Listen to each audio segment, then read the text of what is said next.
Yes, we shall. We are back, baby, and we have Trossless into Pelipper. And straight into that Shadow Drapion, really trying to force the shield pressure here. In fact, catches a crunch on the non-Shadow Drapion. Perfect. No I like this play. This is interesting, but if he gets the defense proc, this will flip the matchup. Now, nope, no defense proc. There's no Aqua Tail on Joppy's side. There's only a Sludge Bomb. Would you really want to be switching in if you've only got the crunch to throw back? Well, it's not too bad of a match, and maybe he was expecting to fish the Poliwrath with the Drapion safe switch, because with Sludge Bomb, it's not that terrible of a match. So maybe that's what he's thinking. You know it's bad when you have to go, it's not that terrible. No, but it's a strategy. He was really concerned about the Poliwrath, I think. I mean, that's like baiting out a Gallade with your Toxicroak. It's just not a good place to be. Well, but now you see he can farm down with either of the Pokemon, and this energy is going to be really, really good. Nox has just chosen to get Switch. So yeah, the Pelipper here, in fact, throws the energy fairly quickly. The Weather Ball coming through will KO here, which means that he's able to put the Muck with Thunder Punch up against it. Now, bear in mind, the Muck does have a little bit of an energy disadvantage, but now we've got Frostlass versus Beedrill. A matchup I'm sure we've all seen several times. Beedrill obviously having to commit shield straight away. But I don't know if you noticed Joppy going for the X-Scissor there. In fact, didn't manage to hit it, so goes for the X-Scissor here. Gets the shield from Nox's side, so this is a good start in how he's able to flip this matchup, because it's all about landing the drill run on this particular matchup. He goes, he's at the drill run, it's CNP tie. Throws on the CNP, perfect. No shield, okay, does it KO? Oh, there it does! Absolutely massive that is. So I mean, here's the choice though, where he can choose to shield this, really get a Poison Jab farm down, and have double Thunder Punch for that Pelipper in the back. Yeah, I think, yeah. He's not quite. It needs to go. No, it won't. Thing is, I don't think Pelipper is gonna be quick enough to overpower this Muck. I was actually expecting Geo to farm the Drapion with the Beedrill. I think he could just, shoot it once, came out in the best. Let's see how much the punch does to a Pelipper. For those of you at home, this is it's chaos. For future reference, we'll put up a little warning that says "not safe for work" when you see that little blink in the corner, just to make sure that shield any sensitive eyes from the amount of damage that was. So Noxious able to put a point on the board. Shall we see how both players are able to adjust going into game 2? Yeah, I'm surprised not to see the Milotic in any of the teams. And Geo really expecting the Poliwrath also was not in the field. Interesting. I think but Frostless was. With Cradley on the one side, Milotic feels a little bit risky. So we've got Drapion into Pelipper. Obviously, this in fact is the matchup that Noxious switched into. So he's got to feel fairly comfortable at this particular matchup. We are lagging just a little bit. Sorry, Fish. We've got a Milotic into a Drapion switch. Now, this Drapion does have, which hasn't been revealed at this point, go straight for the crunch. Noxious choosing not to shield. If this was a Sludge Bomb, that would be very dangerous, but no, it's just a crunch. Does get the defense drop. That is going to be absolutely massive here, as it means that Joe only has to go for the crunches to take the Milotic out. I mean, you need 2 moves to take it out anyway, so why not going for the crunch? Now it was a little bit greedy with the overfarm, because now the Milotic just won't shield. So much energy. Neither does he. So much energy just thrown down the drain. The Beedrill comes in, but is the Beedrill going to be able to Poison Jab down in time? It is, just in time. Yeah. We've still got the Drapion. I love this play. Beedrill with energy is so deadly. It really, really is. However, and now we're going to see... Yeah, it needs to come back. Oh, wow. Comes back with a Drapion. Yeah, do you call the bait? Right away. Well, Noxious can count moves. Noxious can count moves. Come on. So he knows that that's an X-Scissor. He absolutely knows. He CMP ties. He gets the crunch. He's going to throw a second. He's going to throw a second poison sting. He's going to throw another crunch, and he takes a shield. How do we do? How do we do? Oh, he's able to get the crunch off. Oh, nice. No, he's not. He MP ties. Would you commit a shield here? Noxious clearly does. Yeah, but the problem is now you can just come back with the Beedrill, right? Just leave it. He switched. So the crunch lands. Oh no, he takes the shield. Okay, shield. The Frostlass comes in. We all know what happens with Frostlass with energy here. So let's see how Joe decides to play this. He's got a weatherball bait. Of course, Noxious decides to shield. It's his last Pokemon. It's a very safe shield. I would imagine that he throws. Oh, he gets the weatherball straight away. So actually, this gives Nox a really good opportunity to farm up to, I'd say, about 1.5 slightly over avalanches. 1, 2, 3. I'd be throwing here. There we go. So he's managed to perfect. We know that Beedrill's not quite at a move. It did just throw an X Scissor before it dipped, and we know that an avalanche is going to absolutely decimate it. So in comes the Beedrill and the avalanche. Yep, straight away. Yeah, Milotic is really being missed here by the Geo side, so I don't know why he's insisting on this alignment. I think Milotic would be like a safe bet, definitely. Yeah, absolutely. However, it's very easy to armchair these things. Do we think that Joe's going to bring in the Milotic? Let's find out. I think the Pelipper is gonna be benched this time because he just noticed that Noxious is not bringing the Poliwrath, so maybe he's gonna bet. I mean, Beedrill is a Poliwrath counter, and Beedrill has a lot of play. So we've got Frostlass into Frostlass, we've got Drapion and Pelipper, and we've got Drapion and Muck.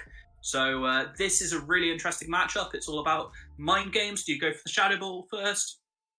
Do you try to bait? Oh, nice. What a beautiful catch. Unfortunately, it is the Avalanche. This is going to do a lot of damage. Oof. If it was the Shadow Ball, he'd have been much happier, but that's okay. Gets the Aqua Tail before Joe is able to throw anything. How's Joe's counting? Do we reckon he knows? Oh, he doesn't know. He chooses to shield an Aqua Tail. That is absolutely massive. Bear in mind that Frostlass has a lot of energy in the back. He's able to throw the Aqua Tail here. Yeah, now, I think I would just finish with the farming, with the Frostlass, because now you just, get energy on your Drapion, but now, crunches are gonna hurt. It is. As I say that. You switch locked in, but there's not really anything safe to come in here. Now, this is actually another reason why I think that the crunch is better from a Shadow Drapion, is that crunch from Shadow Drapion does a lot more to a Ghost type. Because the Frostlass would actually survive that. We do get the defense roll, however. Now it is the equivalent of being a Shadow Drapion. Yeah, he's gonna let it go and just trust on Pelipper again. Well, or he's on Frostlass, maybe? He's got energy on his Frostlass. Bear in mind they are even on shields now. So he comes in, throws the Shadow Ball straight away. I would probably be wanting to shield here. However, let's see what Nox decides to do. Nox chooses to shield. Nice shield, perfect. Fantastic choice. Bear in mind, there is the Pelipper coming in. Nox, in fact, throws the Shadow Ball, is ahead on energy. So I do believe he will reach the next Shadow Ball before the opposing Frostlass. No, he does not. Oh, he was slightly behind. Ooh. Wow. Nice play. I thought he was going to try to catch on Pelipper, because right now Pelipper is useless. But he didn't know Pelipper was useless, in fact. So the Avalanche here. Oh, no, he goes for the Shadow Ball. I think he barely does not KO, right? I don't think so. It does put it very, very low, but it means that he's in this position where he's going to have to Thunder Punch to take it down, and he's got to hope there's a Pelipper in the back, because that's the only thing Thunder Punch does. But does Thunder Punch do over 100%? Yeah, that double weakness is really hurting Pelipper right now. I think double Avalanche was the play, definitely. Oh, because he could have reached it, right? Double Avalanche. Oh, the double KO! Nice. So close. Wow. Oh, that was nice play. Not just there, because that was kind of the right alignment. He just got a little bit unlucky, but Joe played that absolutely fantastically. So that was very, very well played. Was that game 2 Yeah, or game got that 3? very important 1 point. Yeah, That was 3. and no Milotic. That was crazy.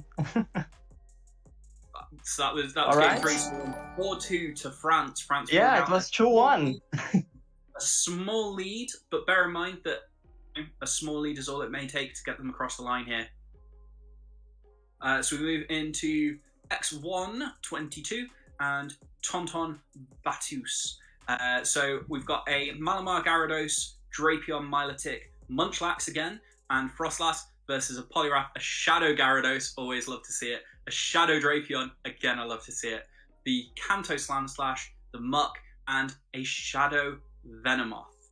How spicy is that? Do we think we're going to see the Shadow Venomoth? Oh my gosh. I wish, but I mean, every time you put Shadow Venomoth on your team, you're always you always face an opponent with 2 dark types. It's like, why? Silverwind will and the Sandslash is actually a big surprise. Sorry? Silverwind will KO one of those dark types. It will KO the Malamar. Shall we move into... Yeah, but the problem is the spamminess of the dark types, right? Oh yeah, absolutely. The problem is the spamminess. As a Shadow, you just cannot take too many charge moves, unfortunately. But do you think the Sandslash is gonna come out to play? It's really hard to, you know, with double water and Frostlass, Munchlax on the Drapion. It's really hard. Yeah, it's really hard to win. I wouldn't, but maybe that's me.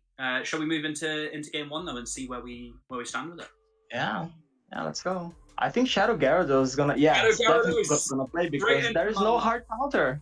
Everybody who brings Malamar loves to lead it, and do you know why they love to lead it? They love to superpower and they love to dip.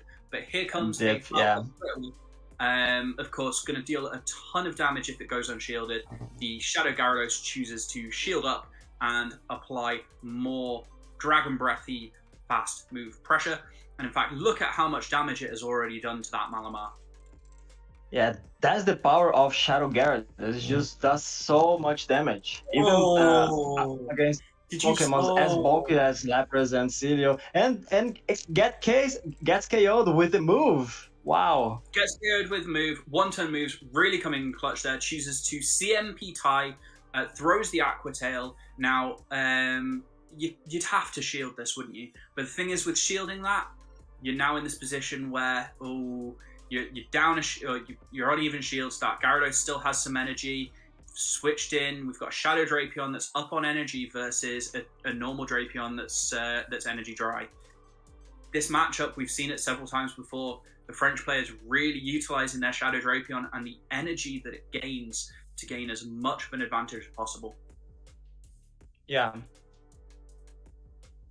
Aqua Tail coming through.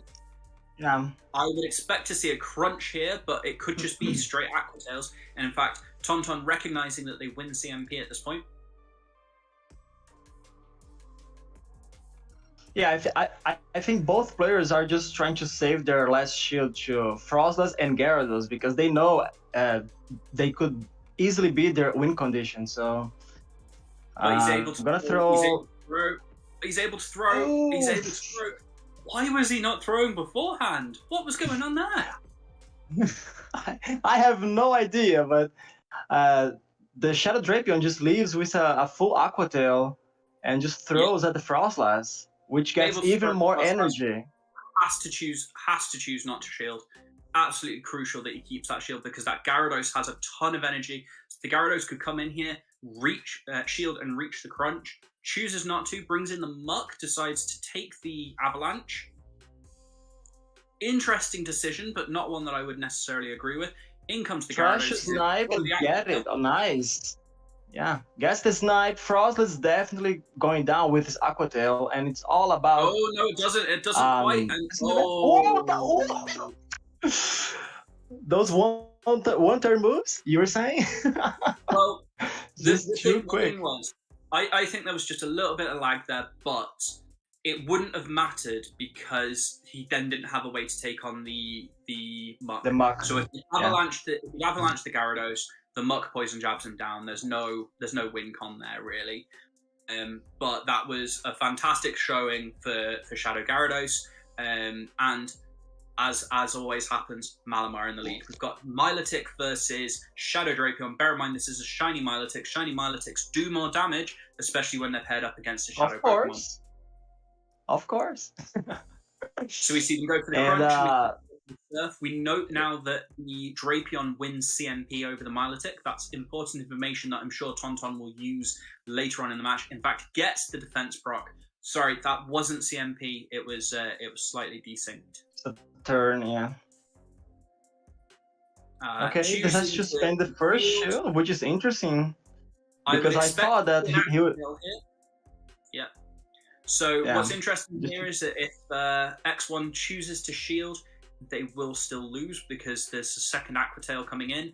We've got, I would expect to see the Malamar, The Malamar is going to still have to eat a fair amount of damage here. I would expect a double Aquatail or an Aquatail and a Crunch to come through before that Malamar is able to KO the Drapion.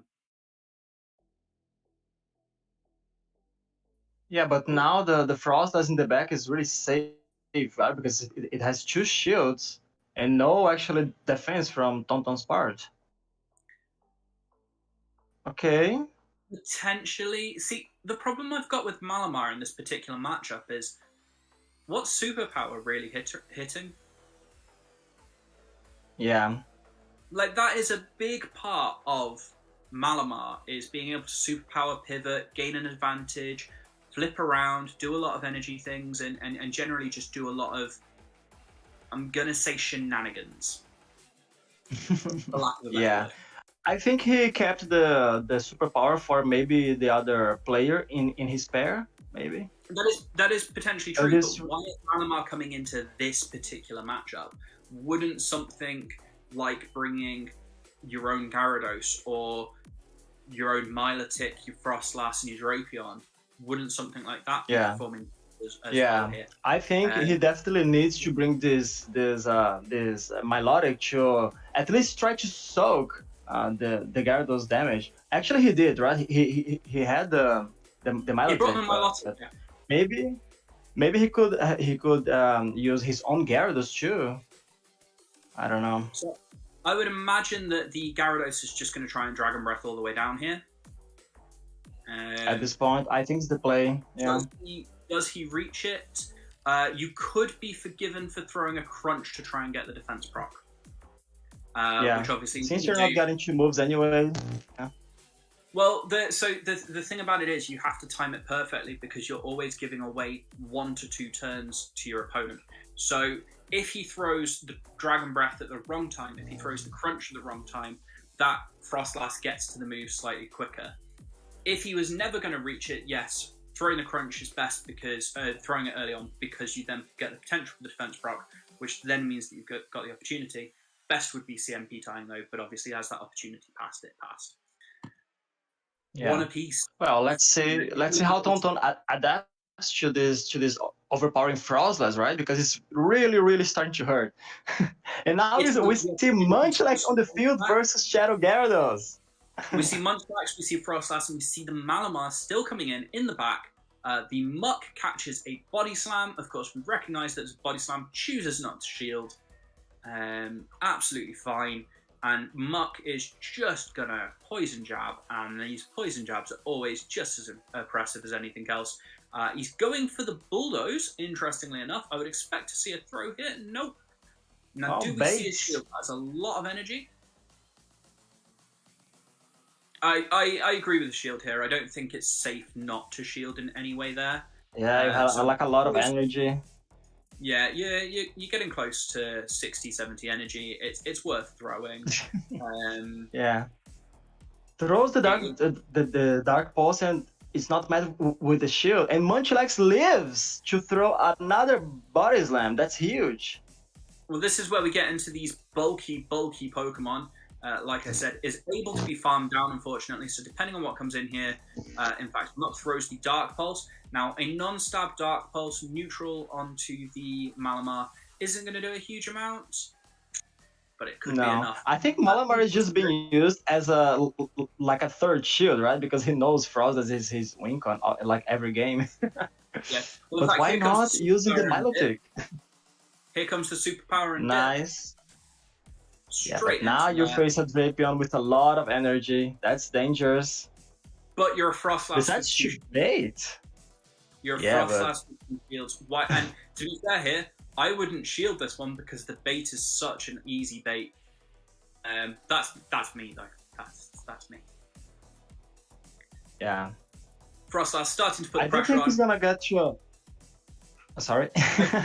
Well, I think so. Obviously, Frostlass choosing to shield here, I would expect, knowing that it is, very likely a crunch. We see a The farm down. No, he reaches the Aquatail. Yeah, but that's okay because now Frostlass is loaded with energy and it's gonna unleash into the Gyarados and the Muck. Thing is, so is it gonna be enough? Well, the only I play, think one the only Avalanche play here K is all, right? it's a catch. Ooh, It's a catch. nice Only play here is a catch. catch. Wow. Tauntaun Nice absolutely catch. calling it. Great choice on the catch. In fact, has a crunch pretty much ready. Is he able to get this? Oh my gosh. Both players just waiting. He recognized that the only way he loses here is a catch back. Knows that he's able to force it, able to get up there. I could even get to the CMP, and in fact, straight in on the crunch. Crunch takes out the Frostlass. So unfortunately for Italy, that is 3 2-1s, isn't it? So we're up at 6-3 to France, starting to pull out. Now bear in mind that is a full 3-0 match ahead. They don't need to compete in the final match if they maintain this lead. Yeah. That catch was really nice. I really thought that he was going to throw the Malamar earlier to just force the Gyarados to dump its energy because the catch was inevitable. But really nice plays on both sides.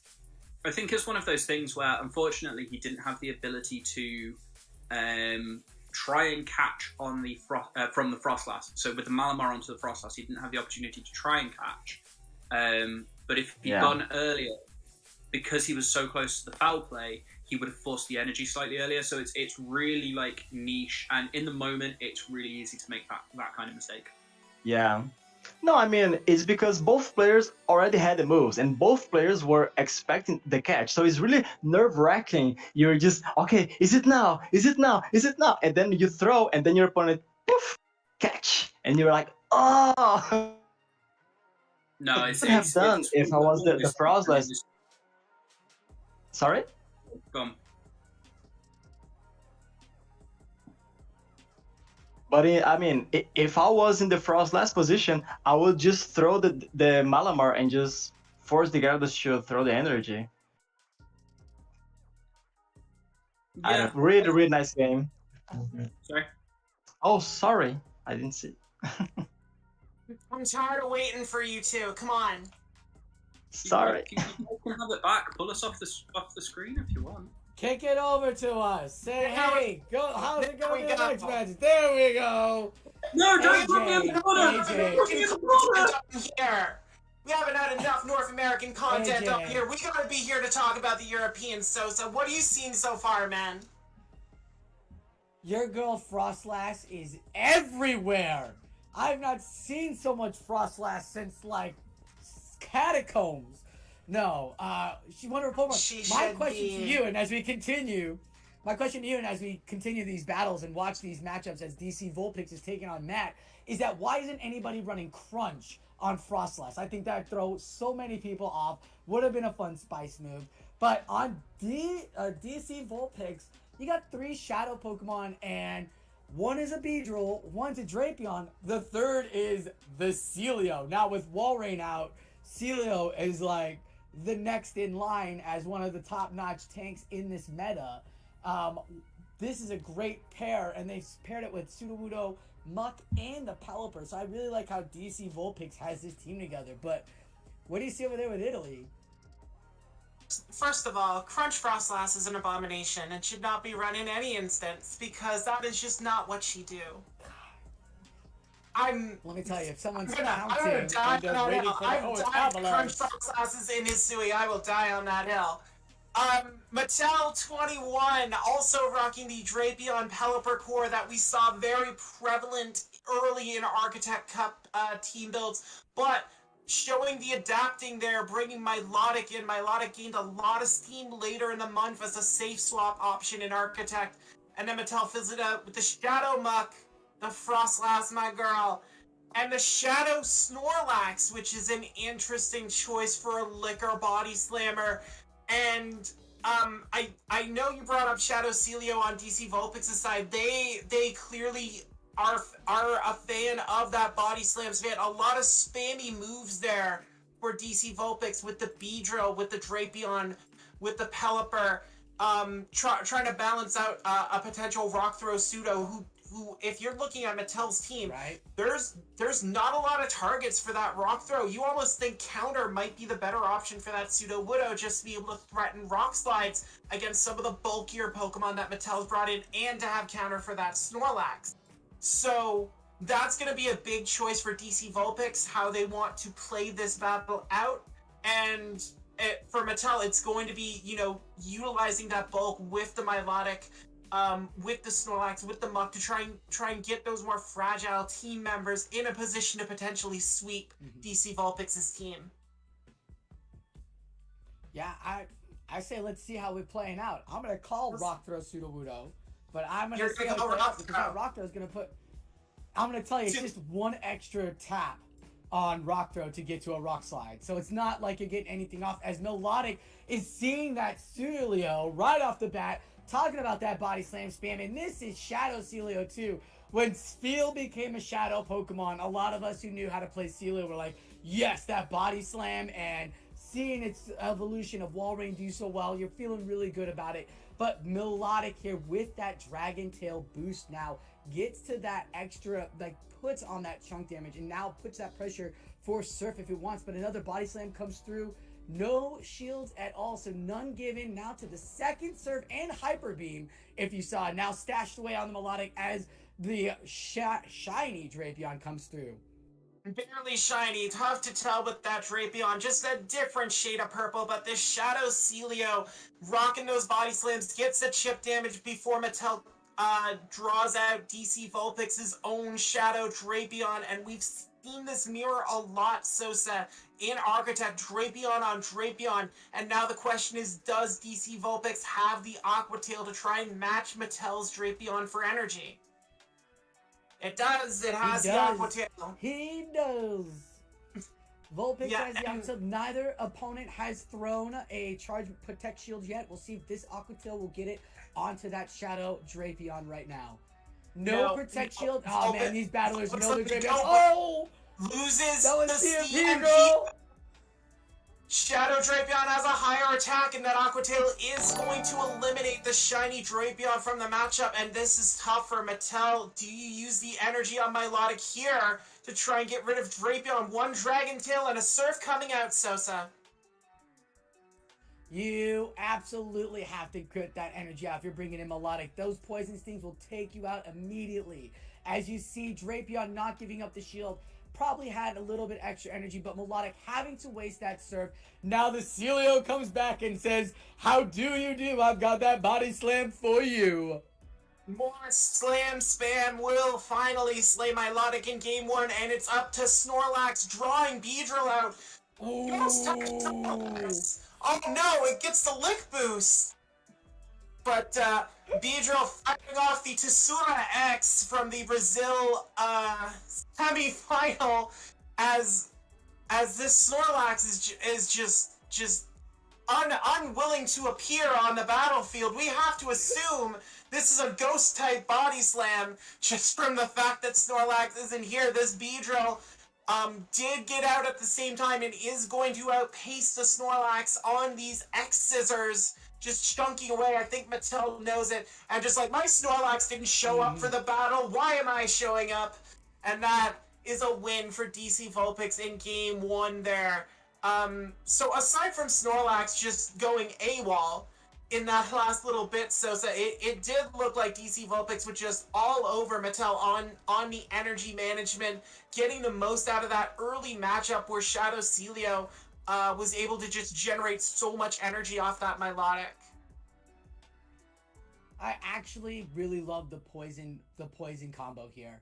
These two poison guys. Oh, we're gonna see if it's rock throw counter. We're gonna see if it's rock throw counter. We don't even get to talk about it. It was super effective on Solas. Pay me up, Sosa. Super effective on Solas. Pay me up. That's and fine. now we have... That's fine, girl. There's energy on it. If your Frostlass comes out, you don't want to see those rock slides. There's 4 taps. Still needs 5. I prefer the rock throw, but as the crunch goes through and debuffs that Shadow Celio, in comes the first of the body slams. Yeah, and this is what Celio do, just slam away the corporal punishment of Shadow Celio coming in on this Drapion. That is a shout out to the Brazilian fans from yesterday. But this crunch from Drapion going to hurt. It is shielded by DC Vulpix. Early shield in this matchup, so we don't see a lot of early shields in Architect battles. Girl, you saw the first debuff hit on that first crunch and the second debuff proc on that second crunch. Thank God this Celio put up that shield. Here's the problem. Those licks are now doing stupendous amounts of damage. Like, thought maybe he might be able to get his Celio out with energy and time. No, has to throw. DC Vulpix realizing the licks are just destroying him. Double debuff from Crunch. We had talked about it behind the scenes. Crunch being one of the most dominant dark moves in the game. That's why Drapion is so good. And I was saying before, this Drapion Beedrill core here, between the two of them, as your closers, is so good. They cover everything, and that poison was so dominant in this tournament that it was really good to see it work really well in game 1 and then bring in the Sudowoodo game 2. Yeah, and we see the superpower here coming from Snorlax. Gets the second shield out of DC Vulpix, but now a 2-shielded Milotic here to deal with Sudowoodo. And this ain't no grass type, y'all. That Sudowoodo is going to take a punishment from the water type damage. You see Mattel reaching. Pseudo gets the CMP event, though, and forces the final shield out of Milotic, but this Milotic is going to get the surf off and dispatch the tree to the wood chipper here in game 2, and it is all on Drapion for DC Vulpix. Not even worried. Half health Drapion, not even worried. Here comes the crunch. This thing spams off so well. If you don't have a Drapion for your Great League or not hunting a Shadow Drapion, put that on your list. Here comes the crunch. Oh, it's not enough. Gets to the surf. The Dragon Tail still hurt, but the surf will be the nail in the coffin. The graceful Sea Dragon, so much bulkier than its counterpart Gyarados, and able to wash away Drapion there, pulling a point back from Italy. It is 1-1. So what does Mattel have to do here to make sure France doesn't get a 4th straight 2-1 decision? It is time for to bring out that Pelipper or Frostlash. You haven't seen it yet. You've seen a bunch of these other things. It's time to bring out the meta. You know now that Sudowoodo is not Rock Throw, so you Flyers and your Ice can feel safer to come out now. But DC Vulpix might be setting that trap up, and that's why he's leading with this Drapion, because most of the Flyers are bringing the Pelipper lead or the Frostlash lead. Great call by Mattel to bring in the Snorlax lead here, but it's going to see this Aquatil immediately. Or Crunch. Oh, it's a crunch. Boom. It's a crunch, and it chunked away that Snorlax, but exactly what we've seen here with the superpower users in Architect. Snorlax is going to get it off here. Will DC Vulpix shield? No! They do not shield, and that superpower does a ton, and now Drapion's gonna come in to absorb any charge move this Shadow Drapion's gonna throw at it, Sosa. I actually like this, throwing the energy and keeping the Drapion in there, because the opponent Drapion is just going to farm down. Mattel's just going to farm down, but DC knows that his guy is done, and he's got to throw anything, and he gets another chip damage with this Aquatil, and it doesn't get shielded. Now Drapion is in the yellow, and you have to worry about whatever is coming out next. But this Drapion is loaded. There is so much energy on this Drapion, Sosa, DC Vulpix. They have to make a decision what is going to be best to soak it up. It looks like Celio is the choice there. You looked at the typings at the top. It's going to take this first crunch from Drapion and shrugs it off, not even in the yellow. Second one coming from Drapion Right. now. I did not see a defense drop, Sosa. I don't know if this gets the shield. It does not. It wasn't. Someone called. There it is, There though. it is. There it is now. And Drapion gets Aqua Tail the is there. Aqua Tail. No farm down for this Celio. DC Vulpix, they have to make the choice if they want to shield. They do shield, keeping that energy alive on Shadow Celio to try and take out Snorlax and whatever they think is in the back. I think Vulpix is putting Mattel on Pelipper in the back, because here comes Muck, and there He is is. the Trash Burb coming in, trying to rain down the weather balls on this pile of sludge that is packing that electric punch that it has to be worried about here. The first weather ball unshielded, but gets the Muck into the yellow, Sosa. Yo, DC Vulpix had a game plan from Battle 1. And at Battle 2, he executed the Sudowoodo, showing no rock throw. And he brought in the closer Muck, which handles both Frostlass and Pelipper with no problems. DC Vulpix had this in the bag and played the entire matchup. Now, whether or not we can get that weather ball off quickly enough, there is a shield left, there are counts left, there is still not out of it, but he has married this team up and had a game plan. Mattel throwing off that weather ball right there. There is a shield, there's a Sudowoodo, and there is the last weather ball coming off of this Pelipper. We talked about that spamminess of this Pelipper. That is what it's doing. Sorry, it's the Celio. So Doesn't make a catch, trying to get out the Snorlax and cannot do it. The Celio, or the Celio needs the two body Pelipper, slams. And it Oh my lives! goodness. Oh It no! lives. He gets another But body there's a- slam off.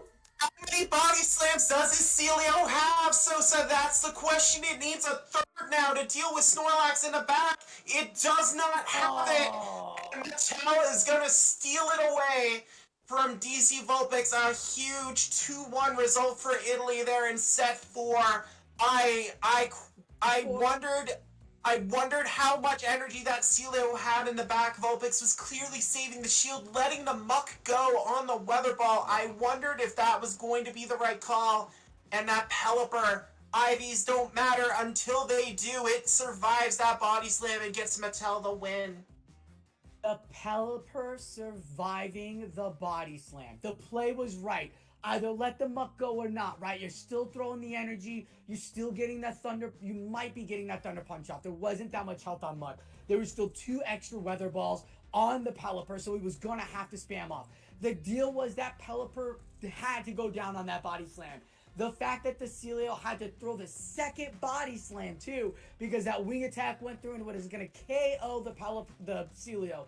That was so macro play, IV dependent. Like I said, DC Vulpix had it all planned out from the end there, brought it out to the T, but the IVs matter, and Mattel got the W there for Italy, getting back into this matchup 2-1 for him. So we are now 5-7, and AJ, we are in the next matchup here. We saw Matteo earlier. What are you seeing there with these lineups, ma'am? Well, we had a call for some Dex battles in chat. Shout out to fellow Girls of PvP member Ninu, who is in there. She's going to get her wish. Dex is in action, rocking Sudowoodo, Frostlass, Shadow Drapion, Pelipper, Milotic, and Beware, who we have not seen yet today. Another very popular Architect pick for the Shadow Claw damage against Frostlass, and then the superpower just to wreck everything else's day with Beware's Sky High attack. And if you're Mateo Rob, you kind of like the position you're in. Stomp is alright. Stomp the yard, baby. But I like Mateo Rob. Mateo Rob well positioned here. That's one. I got Sosa once. We're just gonna keep that counter going. I like how Mateo Rob is positioned here with Drapion, with Muck, and with Milotic, more than capable of handling the punishment that Beware can put out, and hopefully setting up some of the squishier members again. We see Sudowoodo on both sides. Counter versus Rock Throw is the big question of Architect for those Sudos. So that fast move choice going to be key here, Sosa. It is, and both teams are bringing in, and I'm thinking Rock Throws on both of them. We might see it, but Beware. No. What's he No. doing out there, Mateo- girl? He's stomping the Mateo- yard. He's stomping, but he's got a counter pseudo to deal He with, got a and counter seeing pseudo, that, Dex into goes play. to the last. But Perfect. this is tough. This is tough, Sosa. Has to shield Is rock that the slides. Bonadini? Is that the Bonadini? I'm gonna let you handle Here the comes the Italian. I'll shadow try and manage Okay. the French with my terrible Eastern Canadian accent, but the Balombre donking that pseudo Balombre. wood, it gets the rock slide off, though. A huge rock slide to get here, Sosa. That is forcing that protect shield gonna come through. Frostlass, we've talked about it all day. AJ, you'll talk your head off about how dominant it is in any meta. It is, and that is so beautiful of a Pokemon, and we know it. That's why we kept both protect shields on the Frostlass. She's back. She's with the Vengeance. Gonna draw out that Drapion. This could be the game plan. Try to find out what that Drapion is. Bring back the energy for that Sudowoodo. But in comes an Avalanche, and that's gonna hurt if there's no protect shield coming through. No, big no shield for Mateo Rob. You're letting Drapion take the hit, and immediately Dex swaps into Beware to catch the Aqua Tail and keep Frostlass alive for whatever's in the back. And here we go. Just tune it up. Just get your knee going. Time to stop the yard. This Drapion's getting pounded as Mateo Rob puts everything on Milotic with 2 shields and a dream. This Beware is building up and going for the superpower. Does Rob use a shield here? Has to use the shield. That absolutely has to use a shield. Going down that Dragon Tail. Don't want it to farm up. Dragon Tail chunking away, but you're dealing with 2 Pokemon now. It is 1 shield and 2 Pokemon. And unless you build up for the Hyper Beam right off the bat, the Aqua Tails are, the Surf's not the way to go. This thing can get the crunch. The Drapion can spam off. Gotta get the damage done early and get it out. I agree, Sosa. You have really to try and get tough rid of this here. Drapion. You're not as worried about the Frostlass in the back if you're Mateo Rob. You need Drapion out of here, and that crunch Oh no! gets the defense drop, and that may do it for Dex. You cannot have that drop there. The Surf is going to wash away Drapion, but now Frostlass just has to try and powder snow down and possibly survive a Surf. Can it get there? Malone, it gets there! Oh my goodness. And That was the game plan to powder snow down, but Surf gets there in time. Can Dex stay? Oh no, Dex, girl, you had it. You had the idea, you had the debuff. It was all in favor, but Melodic being a favorite in the Architect Cup, coming around at the end here has proven why, because it just leaves with that much health, and Surf is such a great move, an underrated move, but a great move when it comes down to some of these Pokemon like Melodic, like Lapras, where if they just need to throw off that little bit of extra 5-point extra health damage, HP damage, they're gonna get it off. Great job by Mateo. Tough by Dex. And great shield recognition to keep that shield for Frostlass in the back, knowing the lose con was shielding and letting that Frostlass get a Shadow Ball off. We see Sudowoodo on the lead against my girl, and if you're bringing counter to this fight, you're in trouble. And Frostlass gonna show it off with this Avalanche early on the false tree. And the Slavina does damage, and an immediate catch on Milotic, but Rob through the Earthquake, Sosa. He threw the Earthquake. Rob going crazy. He's like, no, I'm not playing this game anymore. I'm nuking whatever's coming. I'm going to force the shield or do the damage. And now he's got the Weather Ball user on top of this Melodic. That is going to be intense because this Weather Ball user is 113 HP is the average Pelipper. It's so low in health, but because it gets to these weather balls, it's so attack heavy. Like, it's so good in this champ. The Melodic is just gonna let it go. But look at the health. It's already down. This is Farm City for Frostlass or Drapion, AJ. Yeah. Like, we'll have to see what Dex brings in. Mamartic, as she is known in the French hinterlands, comes in. This Pelipper does go for the Weather Ball, choosing not to go for the Furacao. But Excelente. Palafima does minimal damage to Frostlass, and this Avalanche should take out Pelipper unless Mateo Robs decides to save it. Does save the Pelipper. and that could be a big call. Just letting Frostlass stay in. Dex still has 2 shields. I have to imagine one comes here so this Frostlass can farm down this Pelipper. It does come out here, Sosa. I like this play from Dex a lot, and you look what's in the back lurking for Mateo Rob. This Frostlass going to have to do some work. And Rob's Frostlass is going to be in a world of trouble. You see Dex hammering away, trying to get that Drapion in there against Pseudo Wudo to build up some energy. And does the Pseudo get to the Rock Slide in time? No, Dex gonna throw the Aqua Tail here to just erase that possibility, Sosa. Oh my goodness, and that's not a shield. The Pseudo Wudo is down, Frostlass is in, but there's energy on both Pokemon. There's a shield there, and don't forget, the Frostlass in the back on Dex has the energy. Here comes the crunch. It'll do damage if this debuffs. We could just go straight Aqua Tail here. Look at the damage. The debuff went through, that's it. All you need to do is shield. That's it. Rob knows Dex got it. Rob knows it. Mateo Rob understood the debuff proc. That is so unfortunate, but great on Dex to get the W back in on her team and get France that point.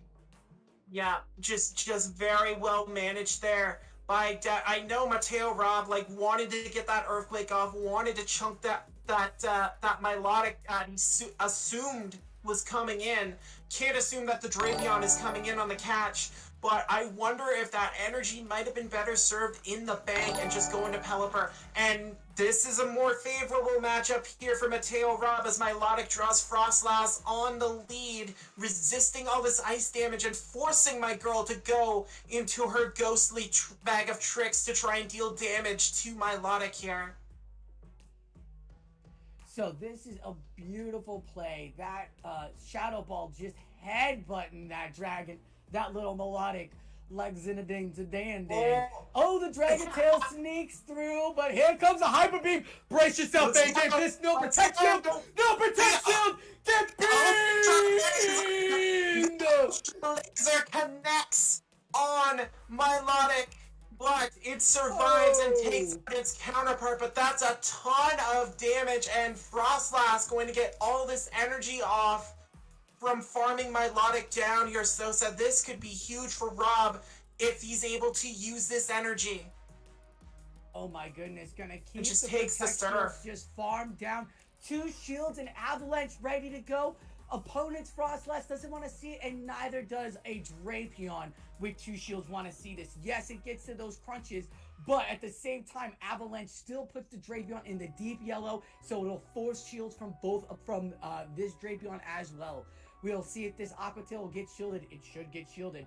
Great bait by Dex. Great bait by Dex. Understanding she needs the energy. What a catch! Get out of here, girl! And she catches the Avalanche.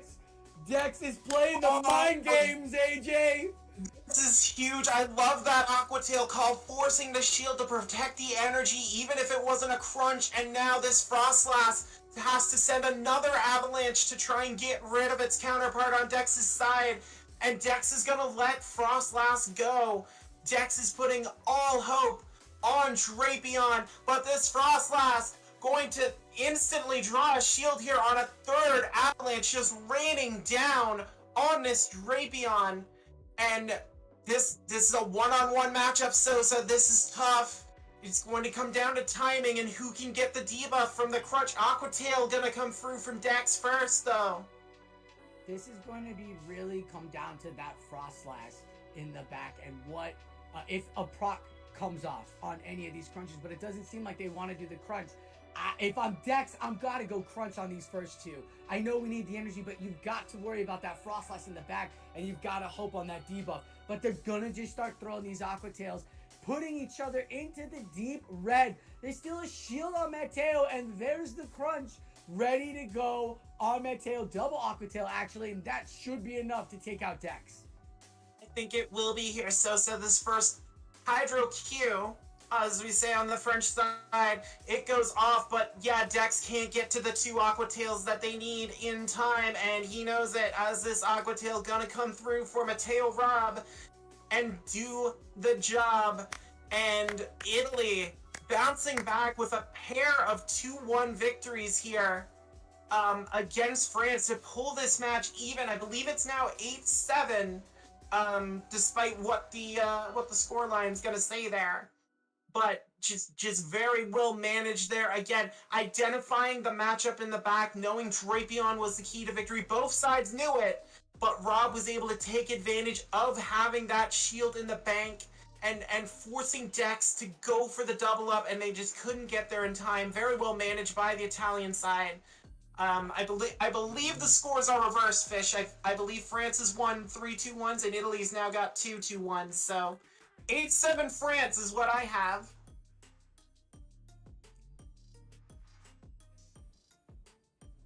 We are gonna double check that.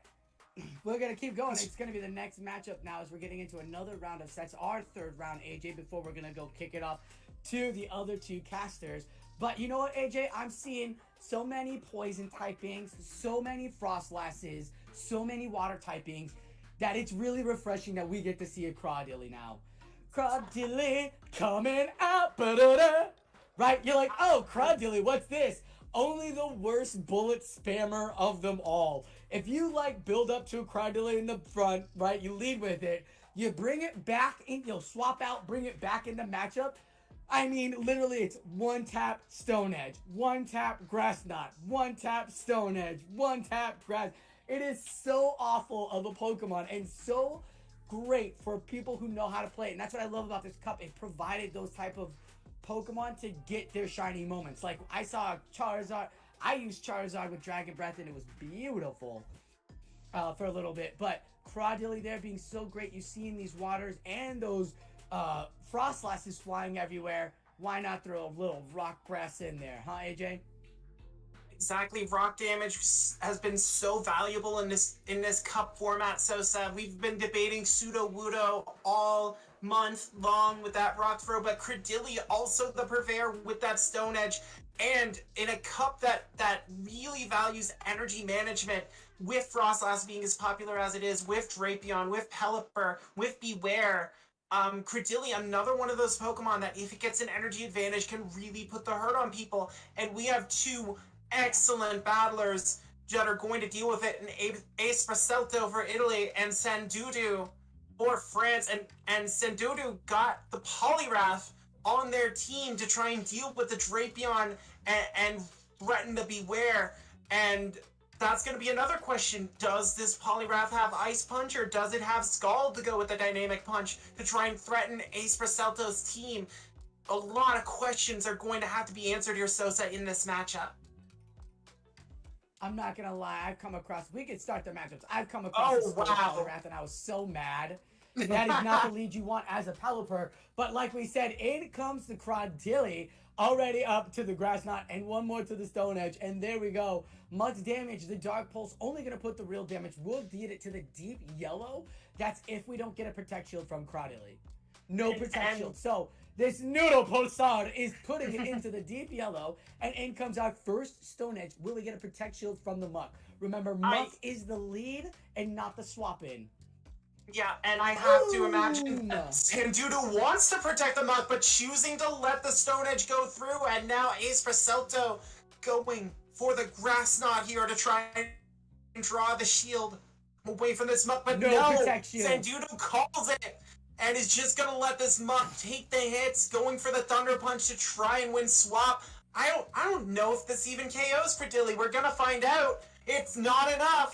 This could still have Frostlass with the snipe to get that energy lead as Beware now comes in though. Frostlass coming in for the snipe. We all know Frostlass with energy and shield advantage can dominate any meta. The only difference is it doesn't want to see that the Shadow Claw from this Beware, and that is what Beware is rocking. We're so happy to see this Pokemon playing in the team, or in the metas now. Came out Community Day. But here's the thing about it. Frostlass, even with energy, doesn't want to see this bear with all of that stomp and superpower. Now's donated, I say, very generously, 2 shields onto this Beware. Will we get any Protect Shield on the Frostlass? No. You see the Beware was already on 100 energy, and Ace Fraselto just still hammering away with the Shadow Claws, knowing that's the best path to find damage against that Frostlass. and now Drapion comes in with 2 shields against this Beware. This Beware is going to be stomping on the ground to the best of its abilities. Draws the first shield on Drapion here, but does get the double up. That's a big double up. Santutu did not fire an Aqua Tail to try and get rid of it and has to use both shields. And Pelipper gonna come in immediately to try and capitalize here, but this Drapion is almost up to 2 crunches, and 2 crunches will be enough to take Pelipper out. Defense drop or no drop, you see the crunch hammering away at Pelipper. It gets to this Weather Ball, Sosa, but this isn't gonna be enough, I don't think. Oh no, God no, it won't even be enough. The only thing that would be enough is an actual Hurricane. But can he get to the second one in time? No. Sandudu is counting, got to the second crunch. Get that in time. Here's the thing though. That Beware, still stomp in the yard. Still stomp in the yard. Gotta worry about the Aqua Tail. But this Aqua Tail is probably gonna be enough. The Aguacalda does do the job. Beware, so much attack. So very, very flimsy. And Sandudu does get the first point for France there, capitalizing on Beware's fragility, using my girl to pull those shields away in what looked to be a very favorable matchup for the Beware, but Hispacelto choosing to bank all that energy, it might have cost them in that matchup, so that was a lot of wasted Shadow Claw energy that was not used by the Italian side there, and I have to wonder if that decided that matchup. We're getting into the second matchup, Pelipper versus the Crawdilly. Pelipper building up the energy. Yes, you're like water flying versus ground rock.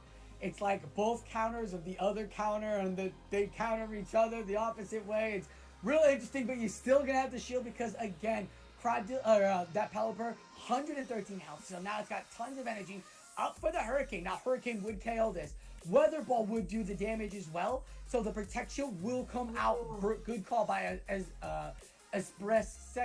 Selecto. Oh my god, I just spotted his name. I apologize. It's alright. It's alright. I got you. The shields are flying fast and furious off the bat here. Sosa, the second shield up to protect that Pelipper as this Cradilly tries to find another move, but here comes the Furacão from Pelipper. Does Hispacelto shield it? No, it goes no protection! Wipes out Cradilly. Huge connection there from Sandudu. He may be crashed, but that was a god tier move from the French battler, and now gets this Weather Ball off against Drapion.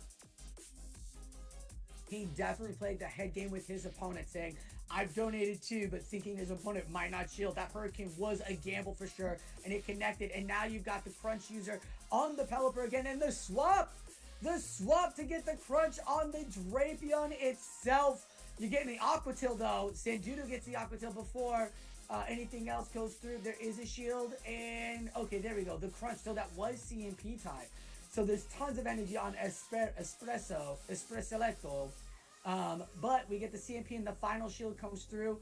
But look at that, AJ. It is not your crunch and Aqua Tail. It is a sludge bomb. And that's going to do extra damage. No debuff. But now the Sniping Bear comes through and they crunch. I mean, unless it's a debuff goes in, it's just going to farm down. And Beware's going to be good to stomp the yard. Yeah, Beware takes that crunch like a champ. That is a huge revelation there. Hispacelto showing the sludge bomb on Drapion, and now Frostlass has to deal with Beware. There are no shields. This Beware going for the superpower here, just trying to get that extra bit of damage here, and then potentially dipping. It's not close to dipping. It has to go for the double up, but Frostlass MP tie on that first superpower, Sosa, and that's gonna eliminate Beware. Sandudu did a great job with that CMP, and the Pelipper is back and the Pelipper is loaded. We talked about it. It might not have enough health, but good lord, does it have an attack spam of Weather Ball, sending that Drapion back to Nurse Joy and giving France that W that it needed. Big 2-0 result here. Sandudu was the reason why it is France here and not Canada. Just swept the tiebreaker that he participated in, and showing why he is the Vani of France. Just decking Ace Raselto, who arguably is the best Italian battler on this team, just decking them with ease, just running Frostlass out here. Credilli is going to make an appearance in Game 3 again, but now draws Drapion on the lead instead of that Pelipper. So sad. AJ, Italy needs to get a point here before we toss it back over to keep the gap closed. Zendudu brought the game back to a 3-point lead for France. Can he make it a 4? The crunch will go through. No debuff there. The Stone Edge coming in. Will it gather a shield? And let's take a note. That last game was the first time we saw early shields by both opponents. Here we do not see early shields, and Stone Edge putting that damage on that poison typing there. Wow. Here comes the crunch. Should be enough to take out this Cradilly. If not, one poison sting will do it. Yeah. Here comes that poison sting. Oh, Cradilly stays in the back with energy. Drapion has to deal with the Frostlass, but it cannot get sniped out as that Aqua Tail comes through. I actually like this play from Ace Raselto a lot, keeping that Credilli in the back as a sacrifice option and not wanting to let Drapion get the energy. Frostlass gives up a shield, but now is loaded for that backline that Zendudu has brought, and Zendudu has to go to his own Frostlass, and you're an entire move behind in the mirror. Like, you have the shield, and an early shield up here from Zendudu as Ace Raselto baits the avalanche. If you're playing a Sui Cup, you see this a lot. And a big shield drawn there by the Italian battler.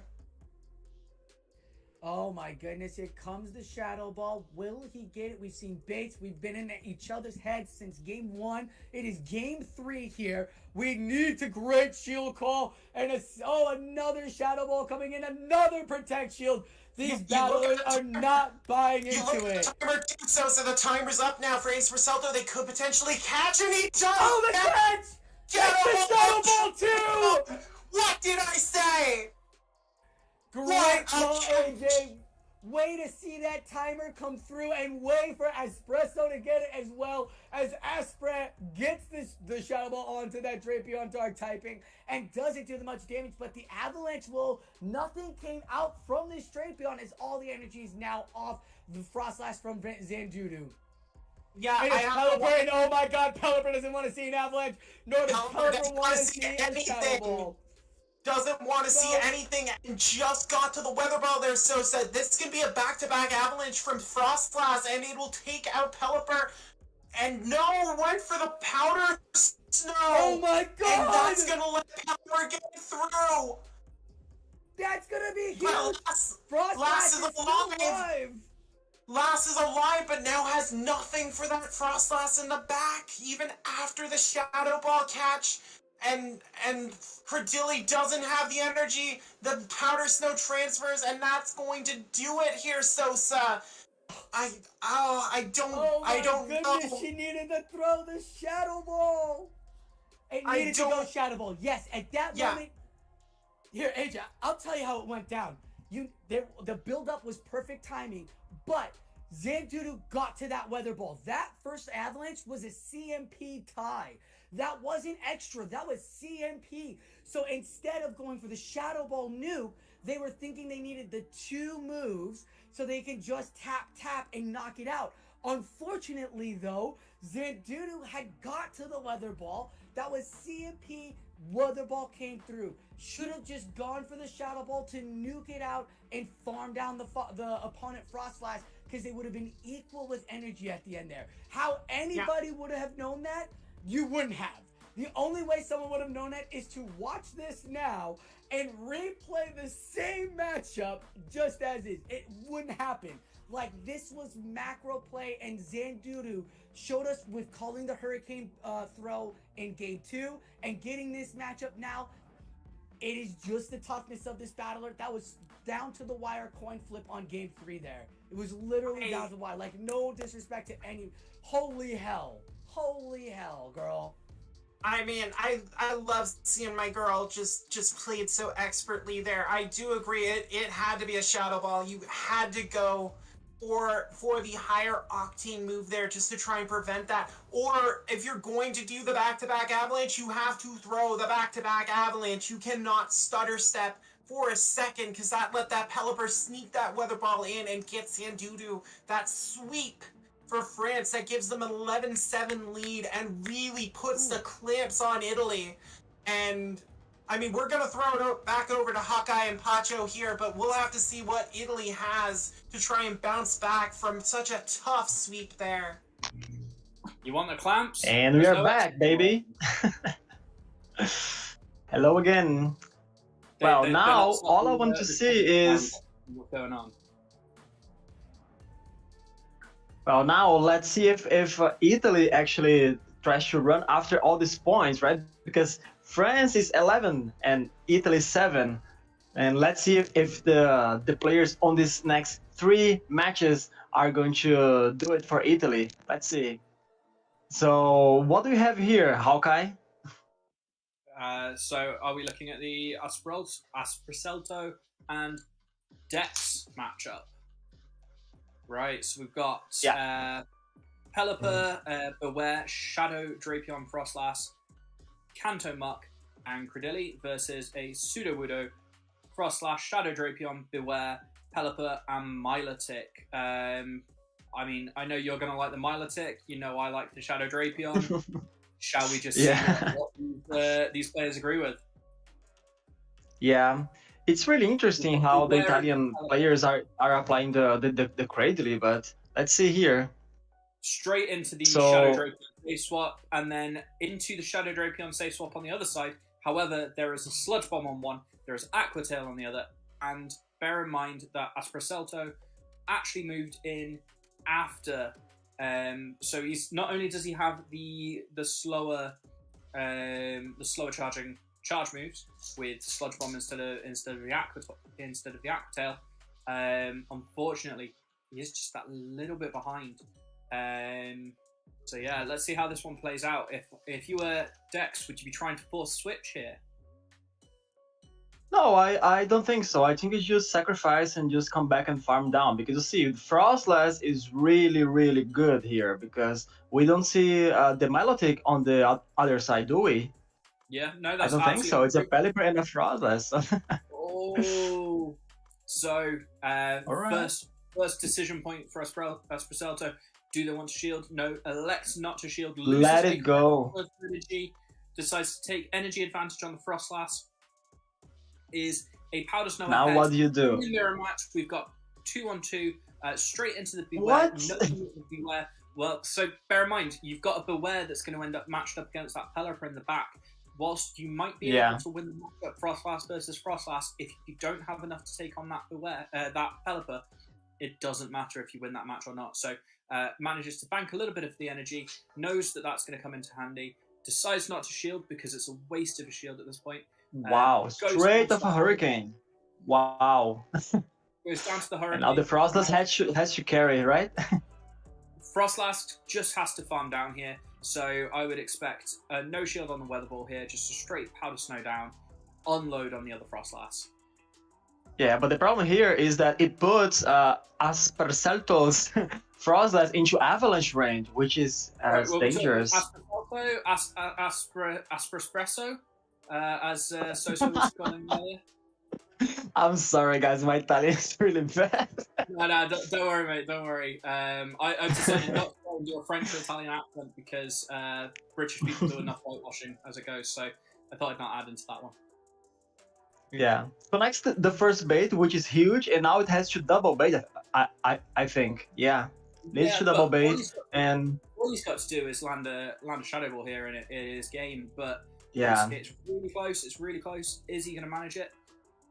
I think it is. Yeah, he is. Oh, perfect. Perfect. The double bait really pays off. There is a wing attack from the Pelipper on the other side.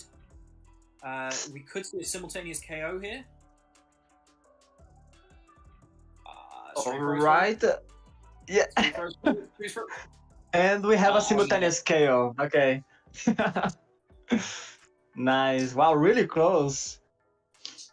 I Well, think he might have just tried to catch either the Shadow Ball or the Avalanche on the Beware just before that, instant swap. Yeah. I think it would be more optimal. Yeah, you're probably right. That's the kind of game where you could go back, you could play it multiple times, and it would end up a different way each time. So we see Frostlass and Frostlass. There is the Credillion Beware in the back. There is also the Sudowoodo and a Drapion in the back. So it is all about alignment here. Can you align what you need to align correctly? Oh, tries to go to the Shadow Ball, but gets the refund. Don't you love it? It's one of those things I wish they'd put up for PvP. I really do, because I think it really does play the wrong way. It's annoying. That is a counter Sudowoodo. In comes the superpower, which isn't going to be enough to KO, but it does do a tremendous amount of damage. I think it's somewhere up in the region of 80-85%. Counters down, has a ton of energy, but down a shield. I would expect to see the Credilli come in here, but it's not something you like to see. Obviously, Credilli is going to be taking super effective counters. The Rock Slide in the Earthquake, both going to be neutral. But the Rock Slides is better, right? In this matchup? Yeah, because I think you could just spam 2 Rock Slides instead of 1 Earthquake. I think it's more energy efficient, but at the same time, going for the nuke move says a lot. Like, especially when you've got the 2 shields, it really says a lot. It's about getting into your opponent's mindset. So obviously he goes for the Shadow Ball here. This of course draws the shield. So this is part of the whole thing. It's really getting into your opponent's mindset. So knowing that they're going to shield that particular one. Have you got that glitch where you CMP tie and then you frame drop on the minigame, on the charge move minigame? Yeah. That's another delightful thing from the last update. It really is, but I'll tell you what, I don't mind it quite as much because the game is a little bit more consistent than it was previously. Yeah, that's true.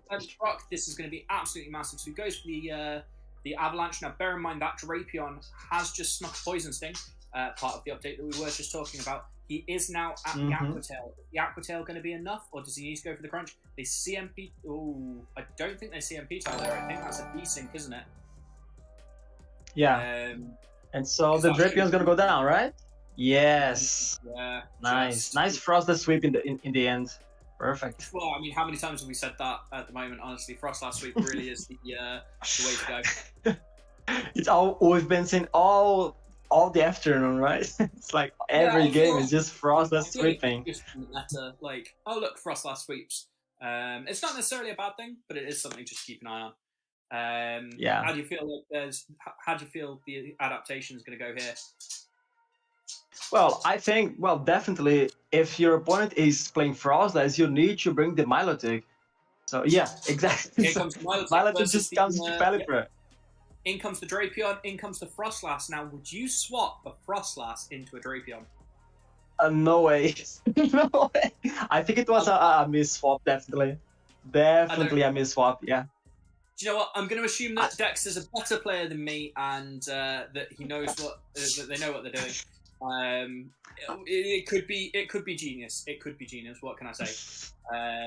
I think he really wanted to go to the mirror. Jesus. All right. It could work out really nicely for them though. If they're able to survive this, take a shield. Ooh, doesn't quite survive. Yeah. Does survive. Able to take a shield or force switch. Takes the shield. Come back in with the Milotic. You've got Drapion and Milotic left. You're up a shield. It doesn't look too bad, does it? You can drag it does not. Dragon Tail down here. Yeah, maybe it could actually come back with the Drapion and just soak the damage and then come with the Milotic. Yeah, the defense drop. Now it has to shield. You see, that's the problem. Now it has what? Let's go. What? Go one field with the Shadow Drapion. Now this actually could be pivotal. It's all going to come down to how much energy Dex is able to pull out of this matchup, whether they are able to come out with enough energy to beat the Frostlass in the back. Yeah. If the defense here, that is absolutely massive. So instead of going for another crunch, an Aqua Tail will be enough to KO here. Plus the Poison Stings, I think it is a little bit tight, but so yeah. But that means the problem is one crunch does not one-shot the Frostlass, right? From full life. If we add in some for health, some Poison Stings, maybe it's gonna be close. It's gonna be really, really close. So go straight for it. I don't think he's gonna get it. No, he's not gonna KO. Let's see. There's a Poison Sting on the Drapion is the problem. I think that's where it's going to be difficult. Sorry, me dog's starting to get noisy. No problem. So Frostlass takes the win again, but on the other side. How about that? This is what we've seen all matchup is who can play Frostlass better. Is Frostlass on the team? Is Frostlass on the other team? If so, who plays Frostlass better and who wins the game? It's always the same thing. But that's I think going down with all that energy on the Milotic was huge. I would definitely come back with Drapion just to soak the damage and then just trust on the Milotic. I kind of like one shielding with the Drapion, with Milotic, and then switching out. But here we go. So Drapion into Drapion. And I just say we know about the this matchup. We see it quite a lot. The Aqua Tails will start adding up. The crunches on the other side will start adding up. Yeah, and now it actually answers correctly the opposing's Drapion with his own. So I expect that now it's gonna go as planned, because last time it didn't because of the miss swap. But I mean, you know what? Yeah. I've seen stranger things. I've seen weirder things happen. So at the end of the day, it is what it is. We see the Aqua. It happens. This won't quite KO the opposing Drapion, but it will put it very close. Unfortunately, not within Poison Sting downrange. He is going to have to take this. No way. I would expect this crunch to nearly KO. Put it at least in the same kind of range. So it's all going to be, that's defenseful. Is it going to be critical? Dex asking the question, do you want to commit an early shield? Do you want to take switch advantage? It's not a particularly RPS I don't heavy think cut. so. It's not a particularly He's RPS gonna come heavy back cut. with the Oh, Frostlass. he chooses to switch. Why would you switch like yourself there? Wow, it's just shocking to me because I thought, well, maybe there's a play to catch on the Pelipper. Let's see. Goes one, and tries to catch, but unable to. Yeah, and now Surf comes in, and no shield. So again, no shield comes with Pelipper, and now it's perfect farm down range, right? It is perfect farm down range. Frostlass is not gonna reach the Hyper Beam. Misses out on the Surf there because it's just a little bit greedy. I think the problem here is the fact that it's gonna require a catch. Because that pellet goes on a lot of energy and it's not going to go down. Yeah, it's loaded with weather balls, and now Frostlass gonna elect to let the first one in. Okay, that's not kill, right? So you need to receive. So now the tricky question is when to catch. Gets the catch. That is the weather ball. So I told you that this game was going to come down to a catch, or it was going to require a catch. Dex says, "Do you know what? I've got 3 shields. I'll use them." Yeah, but still, I don't think it's really good to Frostlass, do you? I don't. It's really uphill battle. It is an uphill battle. It's not gonna reach 3. No, it's a freaking Pallet. Going to be able to wing attack down at this point.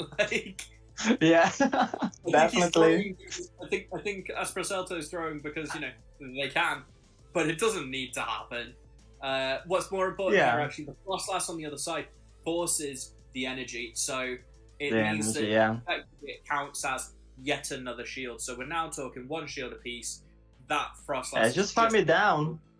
It was very close to a farm down on the other side, though. Very, very close. So very tight battle. Dex just unfortunately not able to keep that up. Italy's starting to pull a comeback here. Yeah, 10-11. Let's see if the other players actually live up to the hype, and let's see if Italy can actually flip the script and takes the trophy from France in this match actually. So let's see. So we've got Mateo Rob versus Sandudu. We've seen both of these players' teams, but just quickly a recap. We've got Pelipper, Milotic, so double water on Mateo Rob's side. We've got the Shadow Drapion. Of course, we know I love Shadow Drapion. We've got Frostlass, we've got Muck, and we've got Sudowoodo. Do we remember if this is counter? I believe it is. On Dudu's side, on Dudu's side, we've got Poliwrath, we've got Frostlass, we've got Shadow Drapion, we've got Muck, we've got Pelipper, and we've got Milotic. So we're running triple water on one side, we've got double water on the other. There is a Rock type running around, and a pair of Shadow Drapions, a pair of Mucks, and a pair of Frostlasses. You love to see it. Very similar team compositions. Yeah. We're talking Sudowoodo over Poliwrath. So it's really a question. Poliwrath, yeah. Who's the best? Yeah, it's interesting how both teams just have almost the same teams throughout all the players. Everybody's like really in the same train of thought. It's developed into this like top level. These are the kind of teams that people are running. So shall we see how both players pilot it in game one? Let's go. So we've got the Muck into Shadow Drapion. Very interesting matchup, but would favour the Drapion. Immediate switch from Dudu into the Drapion. He is slightly behind, but manages to throw the Aqua Tail first. Mateo Rob looking to bank a little bit extra energy before choosing what they want to do, whether that is throw, whether that is switch. Bear in mind, nearly at 2 Aqua Tails here. We'll reach the second Aqua Tail before Dudu has a chance. Aqua Tail number 1 coming through is not shielded, puts the Drapion nearly half range. We see Mateo Rob's Drapion actually winning CMP with an Aqua Tail that won't quite KO. Dudu recognizing this, deciding to go for the Aqua Tail as well. Yeah, and at this point, just let's go and try to farm with one of your sweepers, which in this case is gonna be the Frostlass, of course, the Queen. Comes in, snipes the kill. We're talking, what, 3 Powder Snows? But there is that Milotic on the other side. Now, Milotic is incredible to Frostlass. The Dragon Tail is going to add up, start doing an awful lot of damage. Do we see a shield on the Shadow Ball? Massively important. However, can tank the Shadow Ball. Decides not to. Decides shield, okay. Uses to start to build up damage with these Dragon Tails, and they are really starting to chip away. Throws a Surf before Frostlass reaches the charge move. Shadow Ball. Bear in mind, Bob is what, 1 Powder Snow off an Avalanche and 2 off a Shadow Ball. Shield comes up. Shield, perfect. And now Frost is gonna go to another Shadow Ball, which Milotic decides to. Let's see. Slagging a little bit. No shield. Wow. Okay. It's gonna threaten the last shield. Yeah. Are we gonna see the last shield? We're not. The Surf is gonna take this out, so we're gonna see the Muck effectively versus the Pelipper. However, there is still that Shadow Drapion lying around. So we see the Pelipper come in. We see the Muck come in. Now, bear in mind that Muck is switch locked. That Pelipper is not. So, it's not. Yes. It's really gonna matter. Manages to throw at decent timing, is able to catch the Pelipper, who has to shield. Now, bear in mind, the Thunder Punch will KO at this range, but that Pelipper at 2 Weather Balls. Is Rob going to look to throw back to back, or will they be looking to catch? Looks to catch. Okay, try to catch a little bit too early, like one short. Yeah. Aqua Tail is not enough. This Aqua Tail will hurt, but it won't do too much. The question is, who's going to win CMP? Is it going to be the Pelipper? Is it going to be the it's always the Pelipper. It is the Pelipper, of course it is. Really needed a little bit extra there. Unfortunately, not quite able to do it. So, we see Italy pull even on points for the first time since the start. Who said Muck was Pelipper's counter, huh? Who was saying that earlier? Pelipper just said no way. My problem with Muck as a Pelipper counter is that Thunder Punch on a non-stab Pokemon is a really weak move. We saw it earlier. Yeah, it's true. Fully KO a Pelipper. It really is very bad for it. Yeah, now 11-11. Let's see. It could go either way. It could go either way. Yeah. So we Pelipper into Milotic. Obviously, it is a shiny Milotic. I didn't mention this earlier, but shiny Milotic will of course do more damage. We see the Pelipper start. Would you go straight for the Hurricane here? I feel like I would, but maybe that's me. In fact, overfarms quite a lot. Throws the Hurricane. It draws out the first shield. Now, bear in mind, we haven't seen a lot of early shielding in this meta, in this cup. Yeah. And Doodoo decides to bait back. Now, I wouldn't really call it a bait. It is the lower energy move, but the Surf is still going to do enough damage here. Nearly But takes now you out get the farm down, right? Yeah, he's able to farm down. The damage applies just as the charge move is going to throw, and the Pelipper isn't able to get anything off. Now, what do you come in with here? Because that is a loaded Milotic. It's still relatively healthy. You're not going to be able to farm. It has to be the Drapion. It does have to be the Drapion. I would expect to see a lot of energy dumped here from Doodoo. Whether it is the Surfs, whether it's the Hyper Beam. He's throwing the Surfs. Is able to draw out a shield, massively important. In fact, switches into his own Drapion. So banks a Surf because he was at Hyper Beam previously. So banks a Surf on that Milotic, very important to note. They are on uneven energy. Actually, sorry, they're on even energy now. Yeah, they're almost even, yeah. And they're about even on health as well. This is a very interesting mirror match. Whatever, anything you can do. But the problem is that Milotic is too healthy for Frostlass, so they need to manage energy and shield really well here. Yeah, it's Doodoo really showing some excellent energy and health management. Knowing exactly when the Pokemon are important, how they're important. This has to let it go and comes back with Frostlass to farm, knowing that you need the energy lead to win. Absolutely massive. So I'd be coming in, with the Milotic. I'd be throwing the Surf here. Now, that Frostlass is gonna have to throw energy back. And the problem is, Milotic is just out of Avalanche range, right? It needs to throw the Shadow Ball, yeah. Yeah, absolutely. It has to throw the Shadow Ball, but bear in mind, now you've got a Muck that is just going to be able to Thunder Punch. So we're talking, 2 Thunder Punches, one for the shield, one maybe even one with the Poison Jabs, no? Well, yeah, but got a shield. So yeah, we're talking double up and double, yeah, less than the double Avalanche. So let's see who is gonna go first. I think it's gonna come out to maybe CMP tie. Oh, it's gonna be a CMP tie, and as we all know, Frostlass wins. So it is gonna be a CMP tie. Did Doodoo throw this? Question is, can the Muck live? Is the Muck good enough? Barely lives! And now it absolutely blast the way with a Thunder Punch to KO the Frostlass. Nice. Very good. Earlier in the match, that Thunder Punch coming in clutch, able to take out the Frostlass, able to pull France back into the lead, 12-11. Yeah. But this is nip and tuck. The slightest mistake is going to flip these matchups. Yeah, but it's not over yet. We still have the third match, right? Let's see. Yep. Let's see how the players adapt. Let's see what they bring out. I would like to be seeing that Sudowoodo. I really would, but that's maybe that's me. We see Milotic and Milotic. Obviously, we know that Doodoo's is going to win because it's shiny. Of course. Many times. We see the It's a Drapion. nice shiny male as well. We see the Muck and we see the Frostlass. So it's a very very as-is team. I would expect to see some Surfs here. I wouldn't expect people to be going for Hyper Beams. No need. Oh, Rob elects to shield. Oh, first shield. Okay. In fact, has thrown a Surf back. So the question here is, does Doodoo call the bait? The thing is, though, it calls it. Really Nice.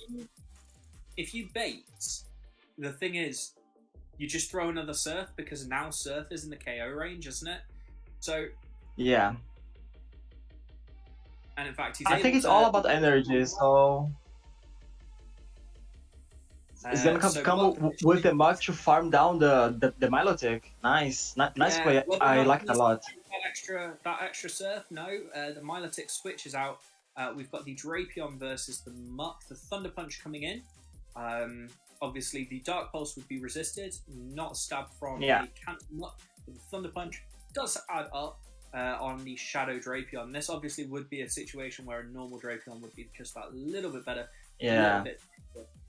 That being said, but now Shadow Drapion is absolutely loaded, almost 100 energy. Crunch takes that And now out. We've got the Drapion in the back still, and bear in mind there is a there is a Frostlass. Sorry, not two shielded, but there is a Frostlass in the back. Is he going to be able to pull out some of that that advantage? Let's see. So thanks the first one. Still have a potential catch on the Milotic, but I think he's gonna save it for the very end. Dudu looks to use a So shield next here. Aqua Tail. Yeah, shields the Aqua Tail. Okay. And now this Aqua Tail is definitely gonna knock out the Drapion. Dudu's Drapion is absolutely loaded with energy, so able to take that down. There is gonna be a Frostlass, and there's going to be a Milotic on both sides, ready to catch, ready to serve that third shield. Now, actually, the Milotic Oh my god! does not get the surf off. That is absolutely massive. Now, we know what happens here. If the crunch debuffs here, this is game. This is just game. It's over. Yeah. Well, it's not necessarily just yet. Bear in mind that Drapion is taking a lot of damage from the Powder Snows here. We've seen from earlier that the crunch doesn't quite KO. Let's see what happens. It still has the Milotic for a potential catch. So let's see. Just try to snipe. And Frost is not able to farm it down. Very well played by Sandodu. That was nice. One. We're talking a single turn flips that either way, but absolutely wonderfully played by Dudu there. Keeps the pulls out a 2-point lead over Italy. So absolutely massive. Yeah, 13-11. Now who's gonna play now? Let's see.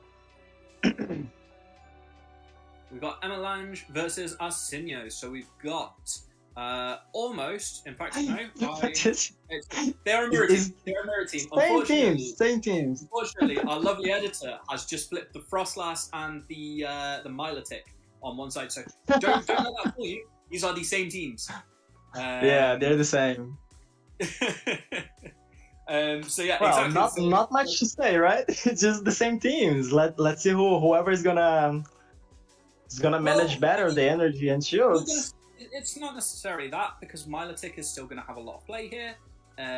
Beware's got a potential amount, a lot of play, but then bearing in mind that if one player brings in this effective core breaker, that the other player will know about it. They may bring it themselves, or they may have a response to it. So, you know, if they bring in Milotic, Muck could come in. Muck isn't particularly good against the rest of the team, but maybe it's good against Milotic against it. So, should we see how these two wonderful players are able to pull this together?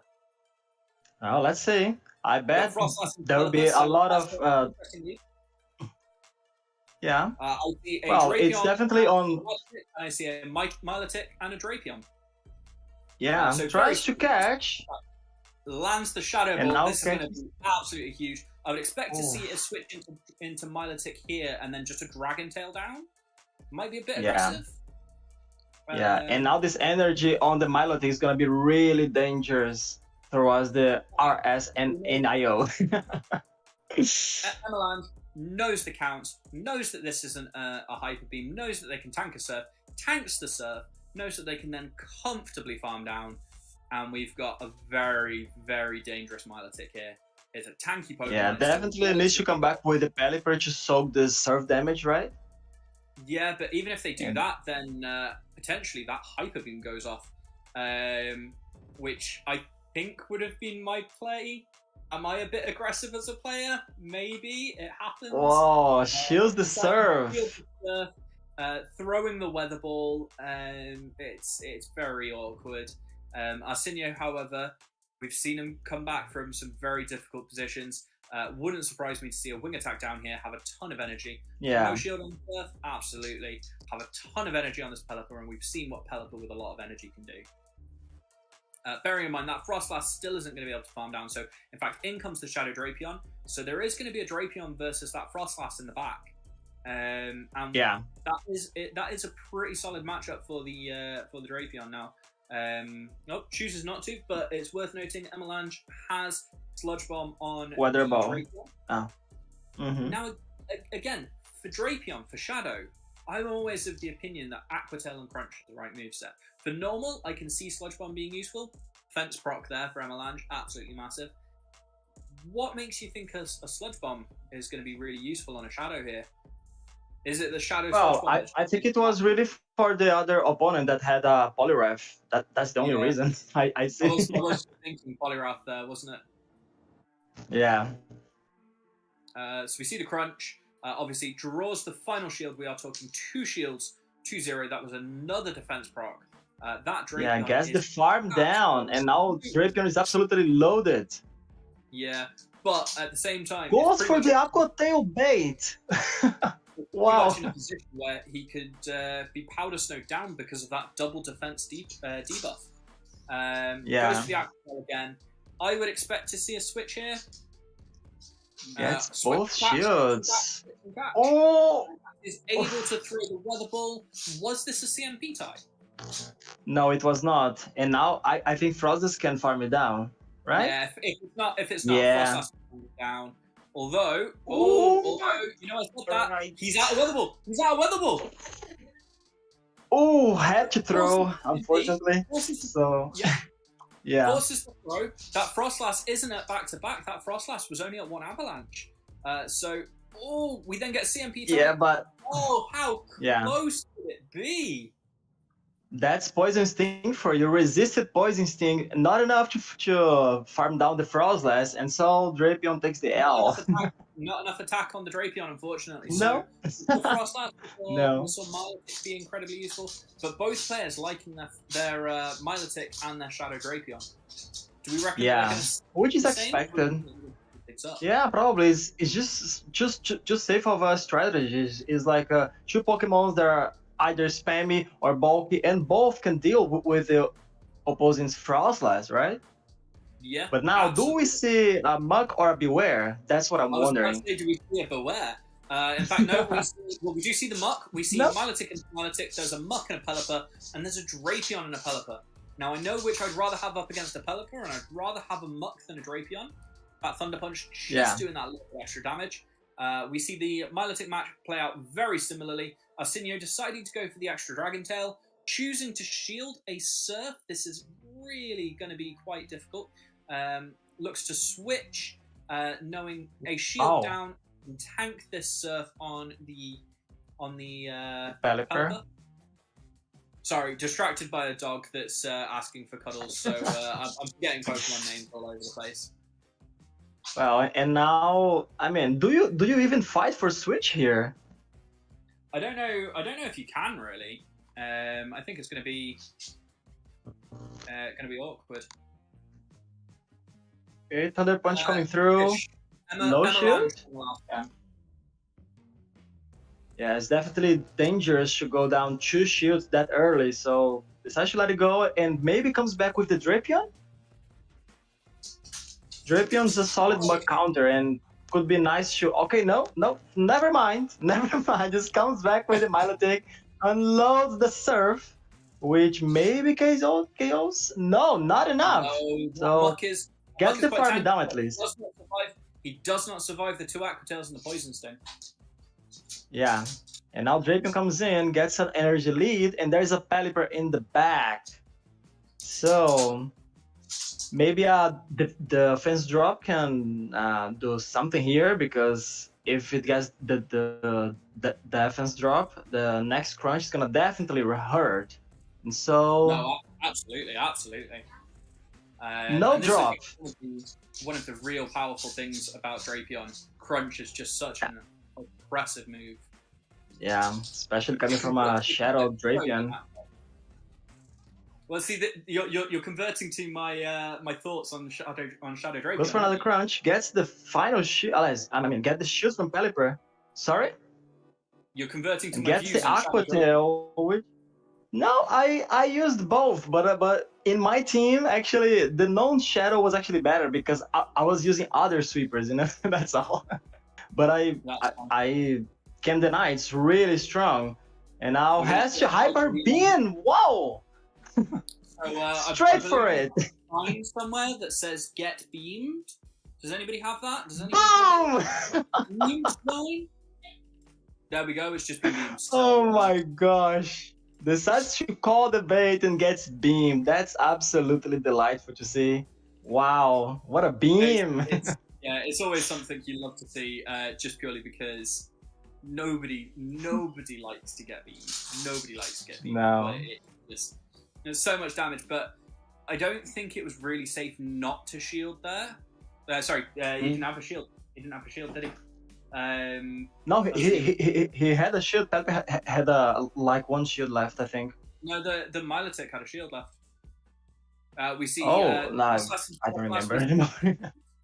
we see Milotic come in. Frostlass stores up a bunch of energy. That is going to be really crucial for if the Frostlasses end up paired up against each other again later. However, Arsenio reaches the Hyper Beam first. Does Emelange use shield, remembering what that Hyper Beam just did? Yes, they do. Absolutely. You You choose get to shield the Hyper PTSD from that hyper beam. I'll tell you what, I'd have Yeah. PTSD from that Hyper Beam, but I'd also choose to be surfing here because Surf is going to put you really, really close to KOing. You may have to tank a Surf back, but it's going to put you within Dragon Tail range. We're talking about one Dragon Tail here. So there's the sneak. You have to tank a Surf back. It's going to do very minimal damage, but you've still got a Surf for whatever comes in. Yeah, now you have a Milotic with some energy left to threaten the backline. Emelange in a really strong position here. Down a shield, up switch with still a relatively healthy Milotic and a fair chunk of energy. In fact, able to reach that Hyper Beam, I believe. Nope, choosing to go for the Surf, absolutely fine. Still going to do a chunk of damage to this. Drapion, in fact, oof, that really is a lot.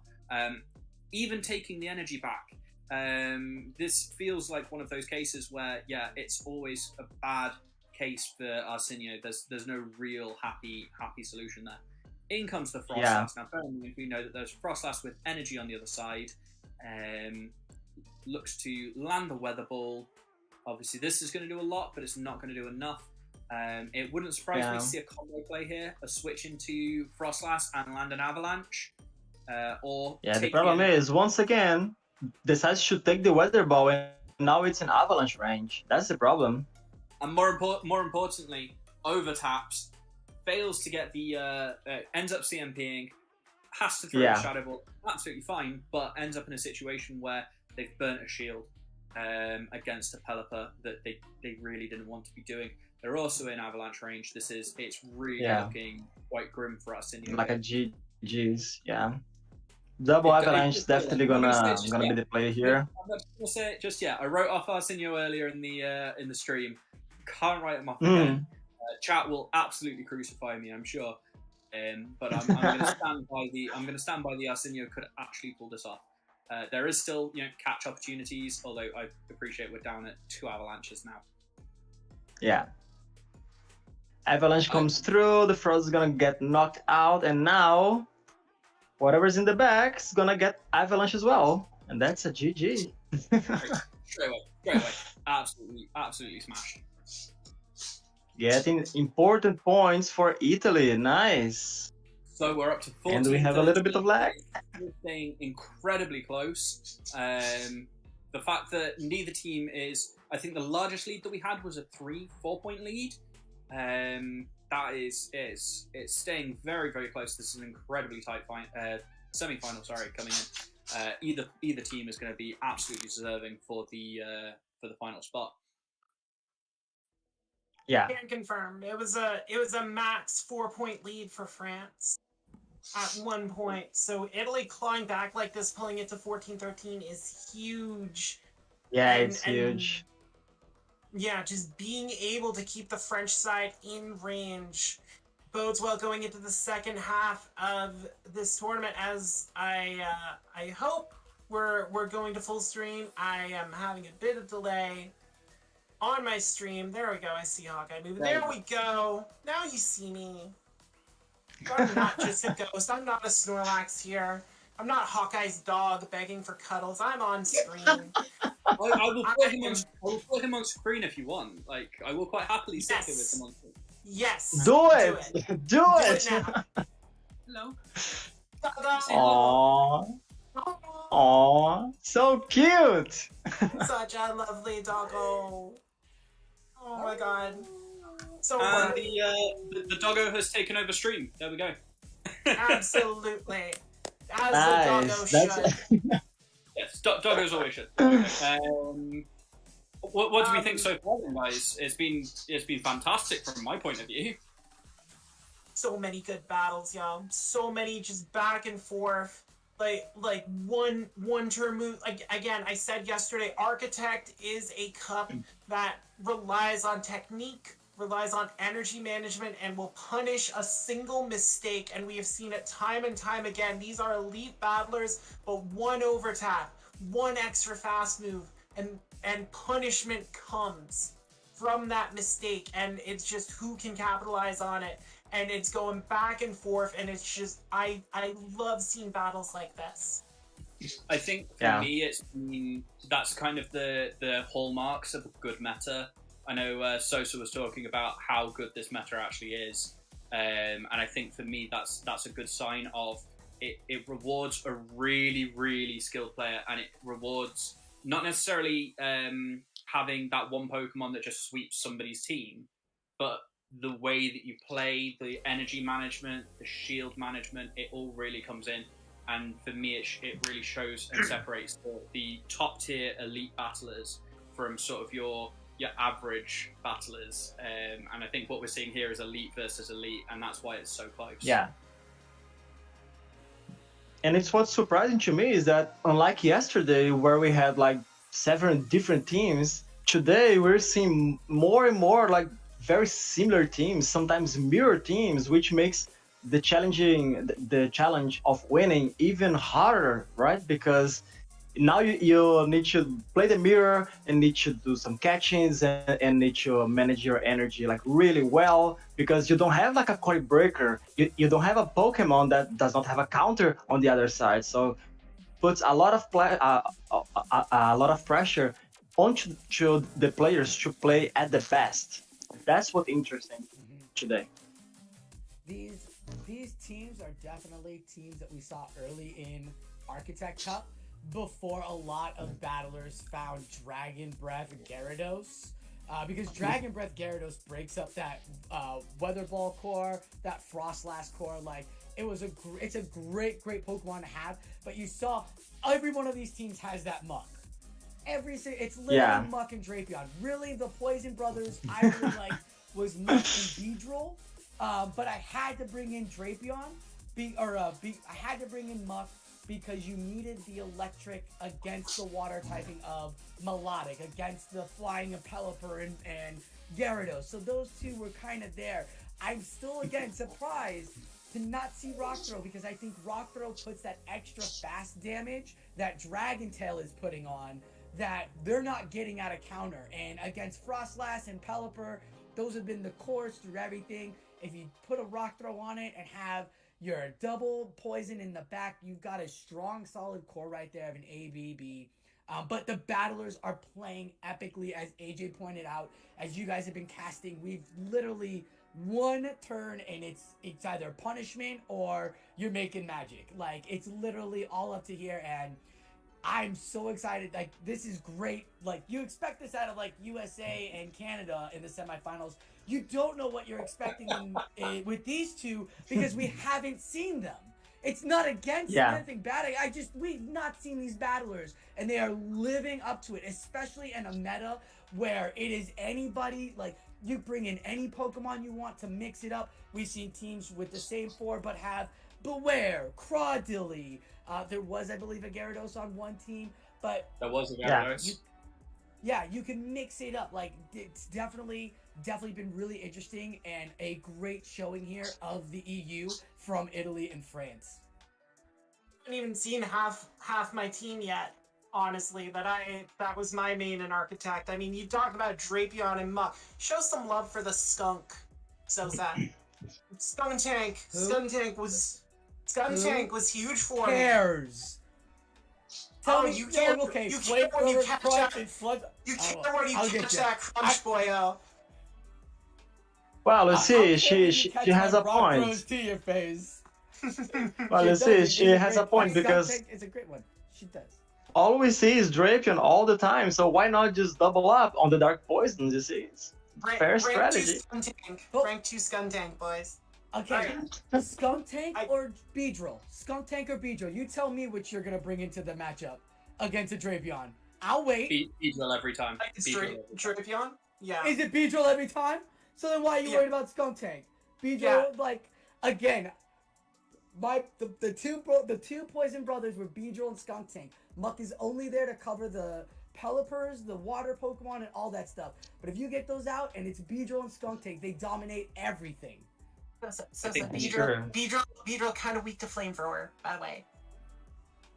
It is. Sometimes Alright, also we- we can move on. We can move on. We can move on. All right. Thank you for Here. the decision. I love these talks. As much as this conversation, I could do this all day with y'all, we have to remember that we Oh, I are love only that able to have this conversation because Gymbreakers is sponsored by the fine people at Pogo Raiders. If you're looking for an online tool for hosting or joining raids, check out Pogo Raiders. They've been optimizing a fully custom raiding organization tool for over a year with over 3,000 raids a day and over 150,000 members. Finally nailed the freaking number.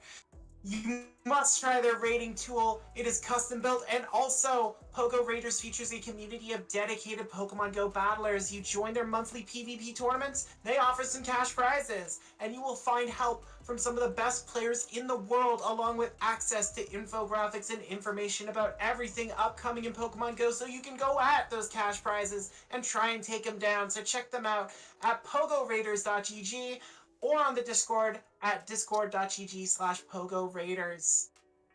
And we're gonna move right into this next set of battles. I believe as we go through, maybe we will see some of my picks. I mean, we did see them before. I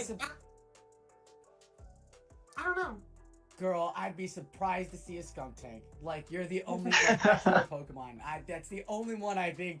You're the only person I'd see to play. Malamar, a great pick at the beginning. And look at that. Is that my Beedrill? I was gonna say, I Malamar want to is a great see Pokemon. Malamar because Malamar was like my MVP in Architect with that Foul Play Superpower combo. Just a great lead. If they didn't have Beedrill or Scolipede on the other side, I'm like, Malamar's my lead every time. Try and deal with it. You ask Mexico how they dealt with a Malamar lead, and I'll get back to you.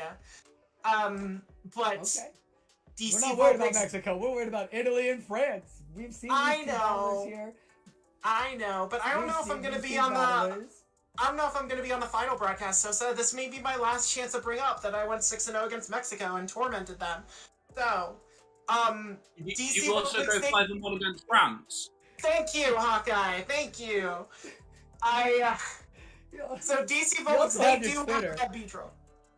Yeah, but my Twitter is baseball They junk do? on it. People don't want that.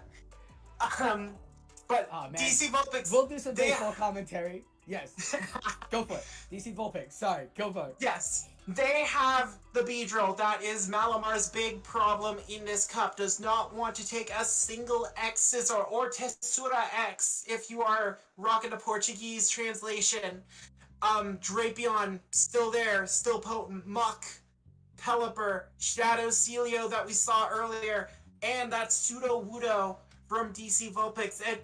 And there are not many targets for that Pseudo, so I think Sosa, if I'm DC Vulpix and I want to try and extend this lead against X122, you're leading Beedrill just to neutralize that Malamar. You're keeping Drapion in the back, and then maybe the Shadow Celio, or you could run triple poison, honestly, if you're DC Vulpix.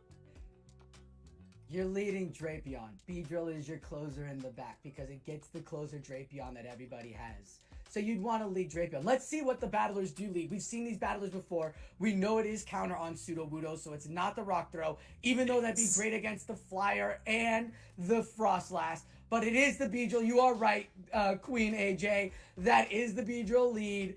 DC Vulpix bringing it out, building the energy, but the body slam from that Munchlax, which I've not seen any Munchlaxes, neither in my practices nor tournaments. So this is wonderful to see Zone bringing out the Pokemon that they feel comfortable with. Body slam spam. Now there's so much energy on the Beedrill. A drill run could go through and do some damage, but will they try to bait it? No, not gonna bait it. The drill run does come through. Will he swap out and snipe? Oh, he goes down by licks. There is a body slam ready to go, and he's tapping for an earthquake. Looks like he wants Munchlax to throw an earthquake. Wants to try and get up to that bulldoze. The Drapion does come in from DC Vulpix. Munchlax is going to get to the bulldoze. This ground damage so rare in this meta. Munchlax is packing it. And do we see it shielded? It's not shielded! Oh, it's not shielded! Oh, that's that a tough one. Munchlax. That little Munchlax doing so much work against Beedrill and Drapion, that Poison Core, as DC Vulpix, they're going to get the Aqua Tail off here, but they are in a lot of trouble with this Drapion almost down. It's gonna get a second move off, but X1's like, I got Melodic, I got 2 shields, what do you possibly have to try and counter my Goddess of the Sea? As this Drapion gonna try and eliminate its counterpart from this matchup with the Edron data of its own. I'm not gonna lie, I was gonna say it was Muck in the back, because triple poison would look great here, covering everything on XO now that the Munchlax is out, but it is that Celio for that body slam spam. It is gonna be a crunch. Will we get the debuff? The debuff comes through, and you don't want that on your last Pokemon, especially with those Dragon Tails coming in. The crunch comes another one for the Drapion. Oh my god, this Drapion just punching back. Both shields now gone on Celio as Milotic emerges. And I mean, I called DC Vulpix's line. They listened to me, and I love them for it. But X1 just kind of seeing this lineup coming and just preparing so well. That Munchlax just doing so much work to tee up and eliminate the poison threats. As the Celio and Milotic still not shielding. It doesn't care. It doesn't need to shield. I think X1's gonna try and go for the Hyper Beam just because this Milotic is just chipping away at Celio. DC Vulpix needs 2 more body slams to try and deal with it, and just gonna go for the Surf. Just gonna get that damage on there, as X1 is going to knot this game up for Italy. Almost one more. There you go. There you go. It's there. This is Italy ties it. This is why you don't leave Beedrill. This is why you don't leave Beedrill, my friend. But it was a great call to leave Beedrill. But the Munchlax is something now we're going to have to be aware of. DC Vulpix might now be forced to bring in Sudowoodo or swap out his poison situation and bring in the Drapion Muck with the Celio here. We will have to find out. But I don't think X1 will change it up. That was a very strong, dominant team altogether, as it is Celio leading with the Munchlax. 2-1 last. Look, we're gonna see her. We're gonna see her because X1 did change it up. Milotic on the bench in favor of Frostlass this time, as Munchlax gonna go to work here again with these body slams, showing Celio the power of stab body slam here. As DC Vulpix, they want to build up with that energy, with that powder snow. As we got a raid in from Team Lucky Ryu, thank you for the raid. We greatly appreciate it here. We have Italy and France going at it in this Gymbreakers semifinal, as DC Vulpix's Shadow Celio trying to put away this Munchlax that did so much work for X1 in the first battle. But these body slams, Sosa, they are coming out fast and furious here. Who is going to give up the first Protect Shield? That's what these battlers were asking. An immediate swap lock. Wow, the Drapion is locked out, and I called it. You swap out your poisons, you bring in that Muck. Here it is. If this was the Beedrill, it'd lock on that Drapion and take the matchup. But in comes the first crunch. Muck just brushes it off, makes the swap, and it's Drapion. As I called it in that, swapping out that poisons, you now get the Aqua Tail. It is Shadow Drapion on DC Vulpix's side. So these Aqua Tails will put up a little bit of pressure on the opponent's Drapion, but one is going to have to worry about these Shadow crunches, and if this procs, then it's going to be huge. Yeah, it is the Iron Data, so the Aqua Tail goes through. Double the Aqua Tail. This is smart on DC Vulpix, I guess. Want to put on double Aqua Tail pressure. Yeah, and this is a very interesting decision here by X1 not choosing to shield the Drapion. They've seen DC Vulpix's backline now. They know it's Drapion Mach. And they're going to put their faith in the Lady of the Snow as the CMP event is forced on the Aqua Tail. Big throw there from DC Vulpix to get rid of Drapion here, but now this Frostlass has 2 shields, and this Drapion does not have a lot of energy to work with. There's so much lag. I don't know what happened. I thought I saw an Aqua Tail. There's Pokeballs freezing up. I think there's a Munchlax on that stage now against this Muck. There is. Okay, cool. Muck's throwing something. Trying to catch. Muck got some energy, throwing something now. Frostlass is finally throwing an avalanche. Here we go. Bene, ottimo, excelente, Slavina directo. And Muck is gone, and Drapion has very little health, and this is done. This is done, Sosa. DC needed to shield something, and did not find it. And that is going to be another point for Italy here. X1 22 Xing out Vulpix here to give Italy its first lead, I believe, of the matchup here, 15-14. And if you're DC Vulpix, so what do you do? They have tried all their poison options. They've tried to get Celio in position, but X1 is just like, I'm gonna give 2 shields to my backline, and if you're not gonna shield anything, you're going to be in trouble. I was just gonna say they should be running that triple poison and not lead Muck, but they're bringing in the Weather Ball user because they want that spam, trying to get the shield from as DC is gonna be spamming off that shiny Pelipper. Look at how green and glorious that thing is. Here comes the first Mamaclimbs as it takes out half of the Frostlass's health. Frostlass is building up to about 2 avalanche and a little over a half. So this first one will come through. Excelente. Will it get the first protect shield? It does. Pelipper is going to be healthy. DC finally starts using those shields early, and X1 is going to respond with a shield of their own on this Weather Ball. Wanted to keep Frostlass up and mobile, trying to get to that Shadow Ball, and instead going for the Avalanche here to try and force the final shield off the French side. Will it connect? No, it is shielded. Both protect shields. And we both see X1 invested into the Pelipper. Swapped out into Munchlax, but DC has the Pseudo Wudo, and it has counter Sosa. This Munchlax is now in trouble. It's racing. It's racing to try and get to the Bulldoze, but Pseudo Wudo froze first. The Lick's not able to get up to that move, and the Rock Slide connects on Munchlax. It don't matter. The Pseudo Wudo did nothing, and Munchlax is going to come in super hard on everything else in the back. Oh my goodness, that was great on the... Look at how much health that Earthquake did. Oh! Pseudo survives. That body slam. Pseudo survives. And then Pseudo's going to get another move up. Now, instant shield on the Drapion.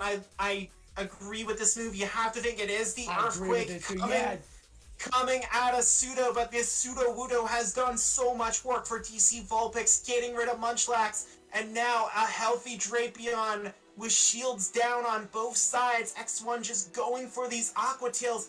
I don't know about this, Sosa. I think you go for that crunch. I think you go for that defense drop. No way. I think you're doing exactly what he's doing. Yep. You bring out the Frostlash. You got the energy. Get this thing off the table. You want to know why? They're going to get locked in this, and Pelipper's going to have energy. You don't want Pelipper to come in here hot. You've got the crunch locked on, but oh, not enough. Is this the Weather Ball? I don't recall if it's the Hurricane. Is it? Did he throw energy? It is. It's the Hurricane. Goodbye. Oh! And the French blow Italy all the way away with the Hurricane. This Pelipper gets the W for DC Vulpix and gets him the 1 point in the matchup to keep his team tied. Bene. Oh, Oh, nah.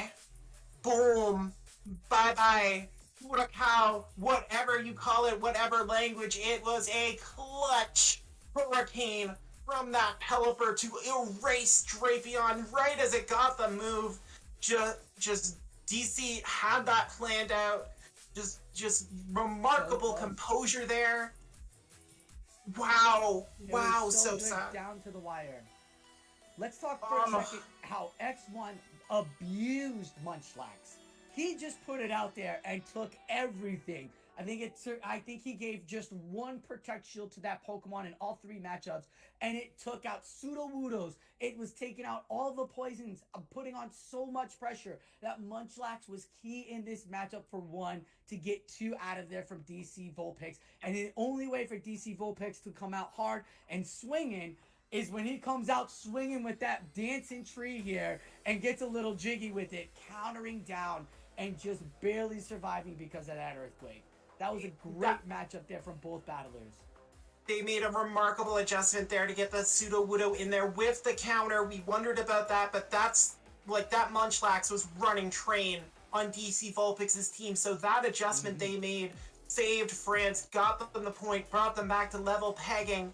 As we move on to this next matchup, we're going to see Edge Kavi for the first time against 13 Joppy 37, and I believe we were talking about Shadow Sudowoodo at some point in the pregame there, so we're going to see it now. Edge Kavi has it, and I would not be surprised if it makes an appearance against Joppy's team, which is vulnerable to a rock thrower with Pelipper, Beedrill, and Frostlass out there. I was just gonna say, this is the first team that I would expect Sudowoodo to be rocking Rock Throw against the Flyer, Frostlass, and Pelipper. First off, I'm expecting every Sudowoodo in this tournament to be rocking a Rock Throw here. I've seen literally the Pelipper Frostlass combo almost every matchup come out.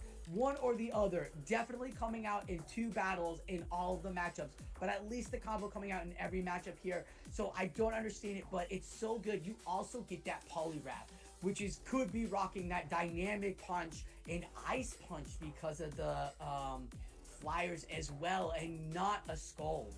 So we will see if that is what EDG wants to do, but we're tied up, girl. We were up, France was up by 4, and we are tied up back in this. There's no Pelipper on EDG, but we do see that Melodic. Anything you want to note before we get into these battles? I'm interested, like you said, in that Poliwrath. It could have Ice Punch for the Pelipper, but I've lost that matchup with Poliwrath against Pelipper because I threw the Ice Punch. Dynamic Punch actually does more to Pelipper. So I would see Scald on that Poliwrath just to have something if it gets locked in against Frostlass, because it can match it to the Avalanche.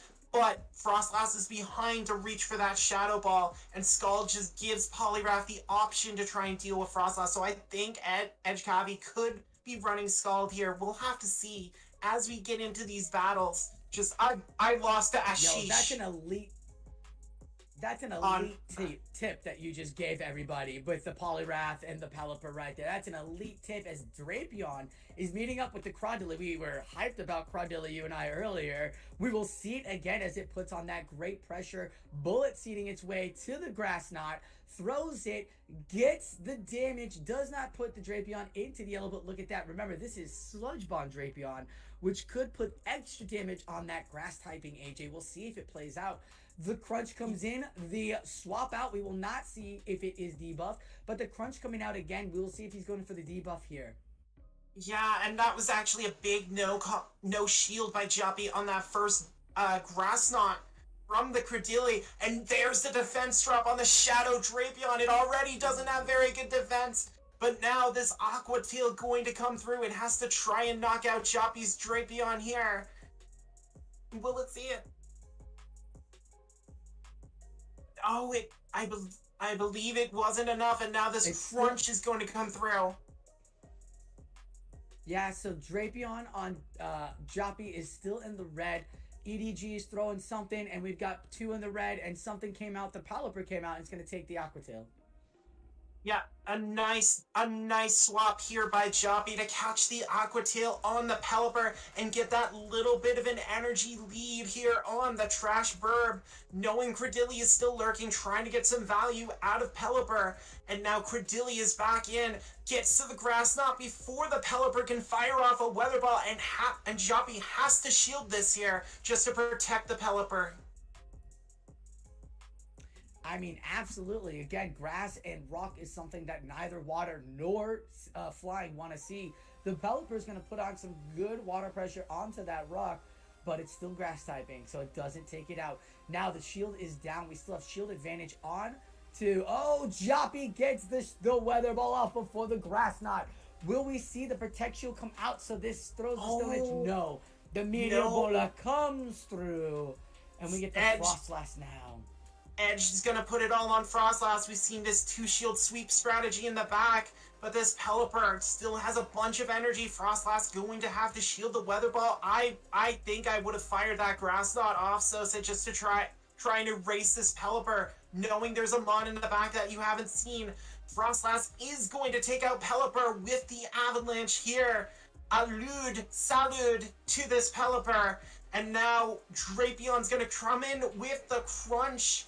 And Frostlass is going to have to shield this up. And now this is going to be a race, Sosa, because Frostlass is going to have to find a couple moves here just to deal with the Credilli in the back. Oh my goodness. A couple moves. Double Avalanche ready to go. Bullet Seed snuck through. There is that first Protect Shield we were talking about. But will it have the Grass Knot ready to go? Or will the Avalanche come through? No, One more step and there's the Stone Edge. Grass Knot, I apologize. There's the Grass Knot. I thought that was Stone Edge for a second. But it is Grass Knot. It's excelente. It's good enough to do the damage and take out Frostlass. Now, your girl had a huge hill and, like, carrying the whole team against all three Pokemon. She almost did it, too, but that Grass Knot did come through. That was tough, Joppy. Yeah, again, watching Edgecavi there, I think the value was in that charge move that they got on Credilli at the end there. I think you have to fire that off. That Pelipper was too healthy. You knew it was going to get to another Weather Ball in time against Frostlass in the back. I think the value was to pull a shield away, even if that does get you to level pegging with Frostlass. But... Finally, we're going to see it. The pseudo. It is a rock thrower! Finally, look at how much damage that rock throw did. It still did a good chunk on that dark poison typing, my friend. That is why you had rock throw. In comes the Aqua Tail from the Shadow Pokemon, putting on that extra damage onto this Drapion. Yeah, the Aqua Cola does do a fair amount of damage from the Shadow Drapion, and Joppy cannot respond with the Aqua Tail of their own, so they have to crunch away at the Shadow. Got up to 2 here already. We didn't see a defense drop on the first one, and Edgecavi's going to let the second one come through as well. And still no defense drop, so this Drapion can go off. And has 2 Aqua Tails already ready, Sosa, and it should actually take out the Drapion here. It'll survive the first one, but now as the second one, no, doesn't fire it off, and now this Crunch is going to come through. And Edgecavi loses Drapion. Got RPS. Got a little greedy, but now Frostlass gets all this energy. And Joppy is very vulnerable now to Frostlass with Drapion dispatched. So I think Edge knows it. The thing is that Joppy hasn't revealed the Crawdilly in the back, and Sudowoodo is rocking Rock Throw. So that's going to be a real interesting matchup there that we're going to have to keep an eye out. But taking the Avalanche here, this could be a huge tell that he doesn't want Joppy to farm it up with Rock Throw. Makes the swap onto the Pseudo. He makes the call that he's going to give all his Protect Shields to the Frostlass. This is a great call because now whatever in the back cannot farm down. The Sudowoodo can go for energy and get this second Protect Shield and even up the shields now that Frostlass on Joppy's side has thrown. Rock Slide's going to come through. It's going to draw the shield. And EDG is trying to get any sort of point for his team to keep it tied. And he might have just been able to make that happen. As Frostlass now is seeing a Grass-type Pokemon. In comes the first Avalanche. That's huge. Getting that one off first, AJ, to force that Protect Shield is huge. because now she can farm up and get an extra tap before he throws off those grass knots. Yeah, and this is going to determine here. The shield does come up on the grass knot. I think Frostlass would actually live a grass knot from this range, but now this will let Joppy farm up to that stone edge and got there, and this is going to hurt my girl so much. I cannot look. She don't want it. I can't go. I can't look. EDG tried. Yeah, the game doesn't want you to. It keeps cutting in and out. EDG definitely trying so hard to win. Got the win advantage on the lead there, but losing that Drapion matchup, even without the debuff, not keeping it alive. Joppy was able to capitalize, having the spammy Weather Ball user on his team over the fast move damage, and that right there just took the matchup for Italy, 17-15. Yeah, huge play flipping that around. We're going right into game 3, and the lineups are shifting. Milotic is going to come in for Edge Kavi to try and pull a point back here. Matching up against Drapion, we see the shiny Milotic on the back line for Joppy as Frostlass is just taking a back seat in this game 3. Edge Kavi gets to the first move, firing off this Surf, and it does connect on the Drapion there that is now loaded up with energy here. Sosa gonna fire these crunches off.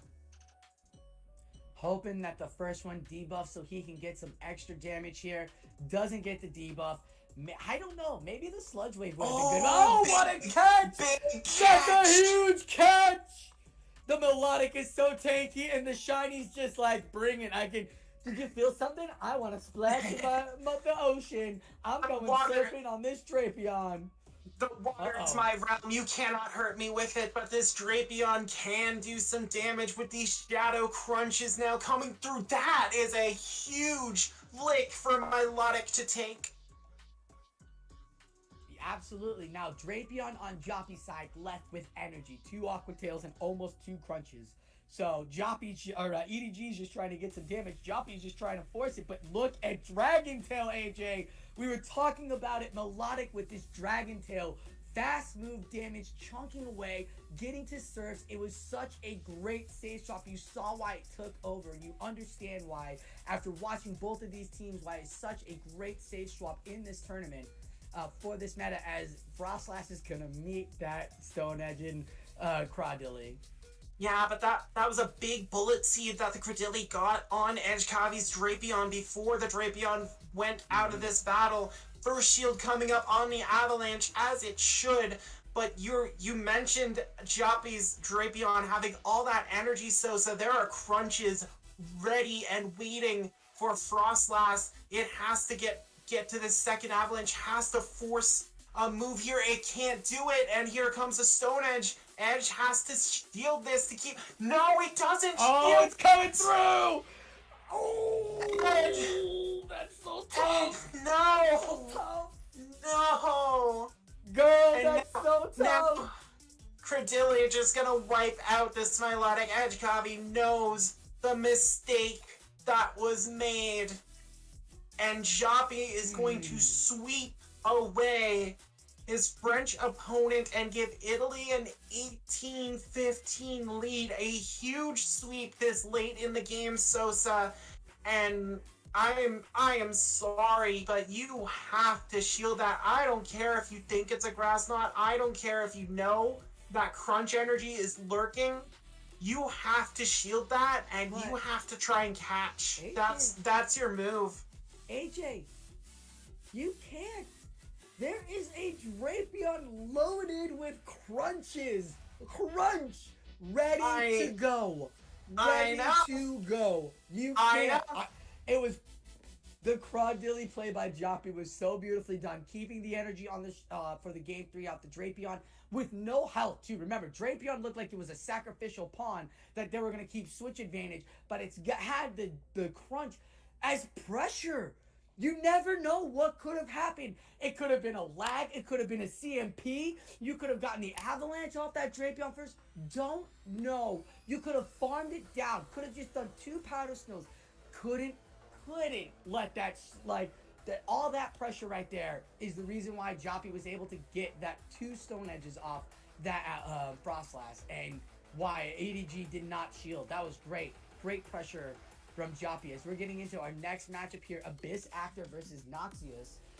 Noxious rocking that Munchlax, but Abyss got that Beware, and as one of the main fighters, Beware is so good, but Noxious is also rocking that Poliwrath. AJ, this looks tough. This looks really tough. This is tough, and this is the first time we're seeing Abyss Actor on our screens. They have Pelipper, they have non-Shadow Celio, so a little more bulk on that Water Ice type.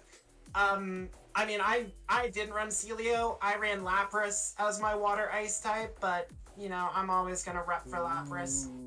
The Sudowoodo... The only reason... it was so good, this cup, too. Sorry. Water Gun Lapras. Water Gun Lapras. It takes down Pseudos like nothing. Dirty, girl. That's dirty. I know, right? Almost like I am. But we're gonna have to see how Abyss manages that Munchlax. We saw it so valuable earlier for Italy. Noxious might be taking some pointers and deciding to use Munchlax as well, although Beware is going to be a threat to that entire lineup almost that Noxious is running. Even that Muck doesn't want to get stomped into the ground. So this is going to be tough. We're going to see that Beware a lot, Sosa. I think we are too, and I think maybe Muck might run a Sludge Bomb instead of a Dark Pulse in this with this matchup, but we won't tell because Muck swapped out immediately from the Drapion. So Drapion now meeting up with the Celio. Body Slam Celio is going to have to meet the first Crunch and hope that it doesn't get debuffed, or else it will have to force a Protect Shield at one point. No debuff coming through, and Celio, Abyss Actor, is feeling good, yo. Yeah, gotta love this position, having Drapion here. Celio gonna start slamming away with those body slams, but Drapion already at another Crunch. This probably won't be lethal without the defense drop here, Sosa, but it still gets the shield anyway out of Abyss Actor. That is a big early shield for Noxious to pull. And now Celio gonna try and knock Drapion out of here. No, Noxious is gonna throw up a shield of his own and get this Crunch off. Huge Crunch. Do we see both shields down for the Italian side, Sosa? I mean, there is the Protect Shield that is going to get there. There was debuff. It's not double debuff, just one debuff now. Will he just farm down? Go for the Aqua Tail.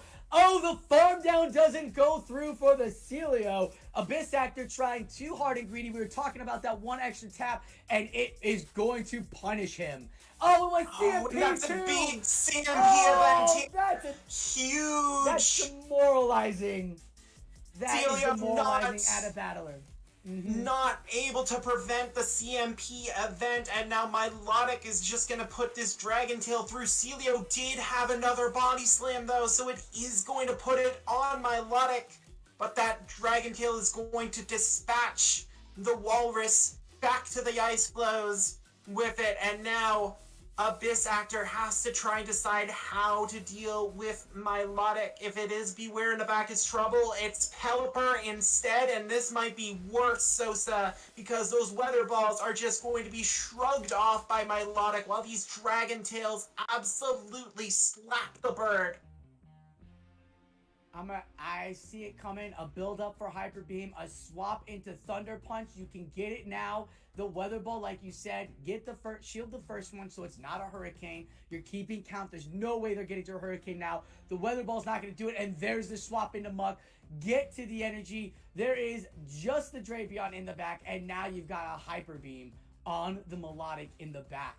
So prepare yourself. I thought there was a Thunder Punch on Muck. There isn't.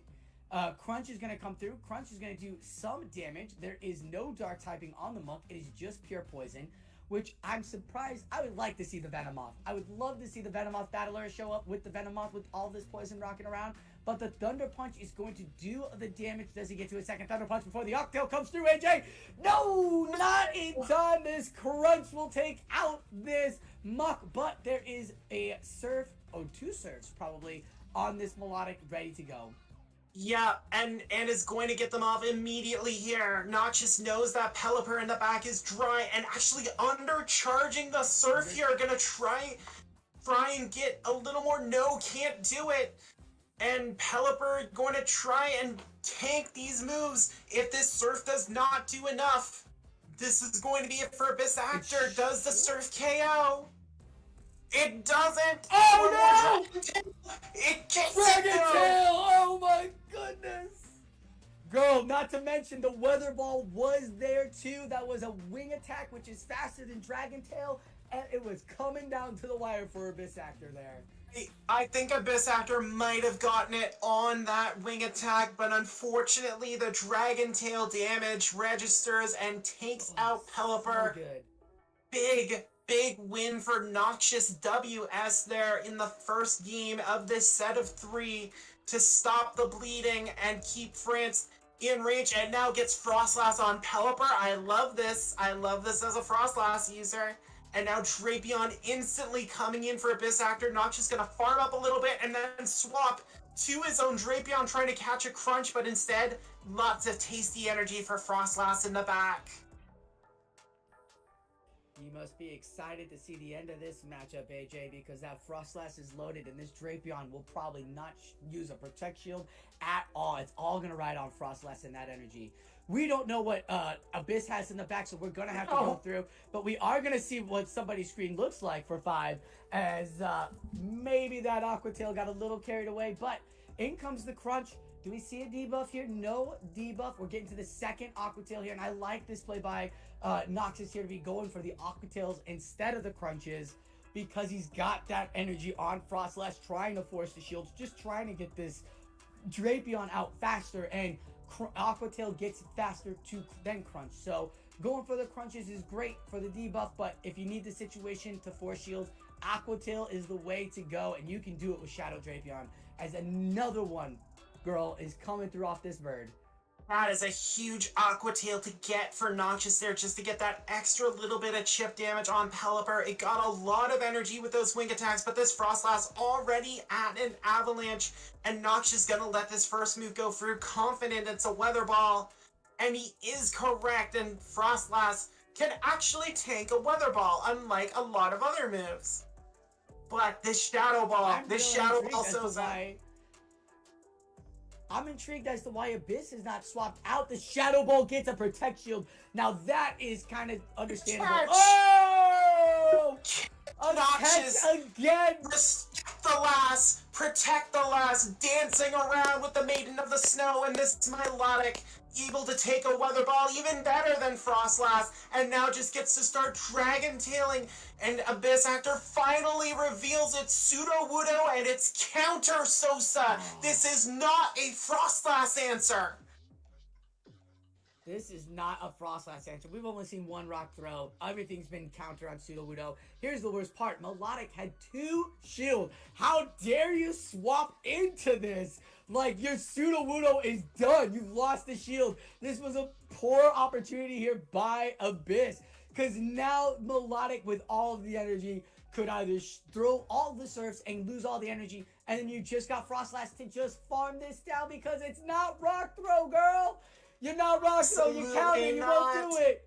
Farm down. 2 shields, a Shadow Ball. Like, forget about it. Hurricane all you want. Shadow Ball's coming through. This is the dream. This is the dream. Bye-bye. Oh, Noxy baby.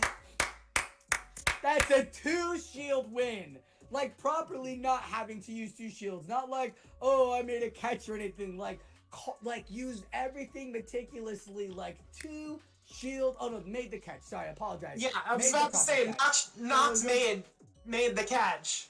But just, the 2 shield, wonderful, wonderful Pallet. swapping, wonderful movement there from Nox protecting the last, and now we finally see the Beware in Game 3 from Abyss Actor.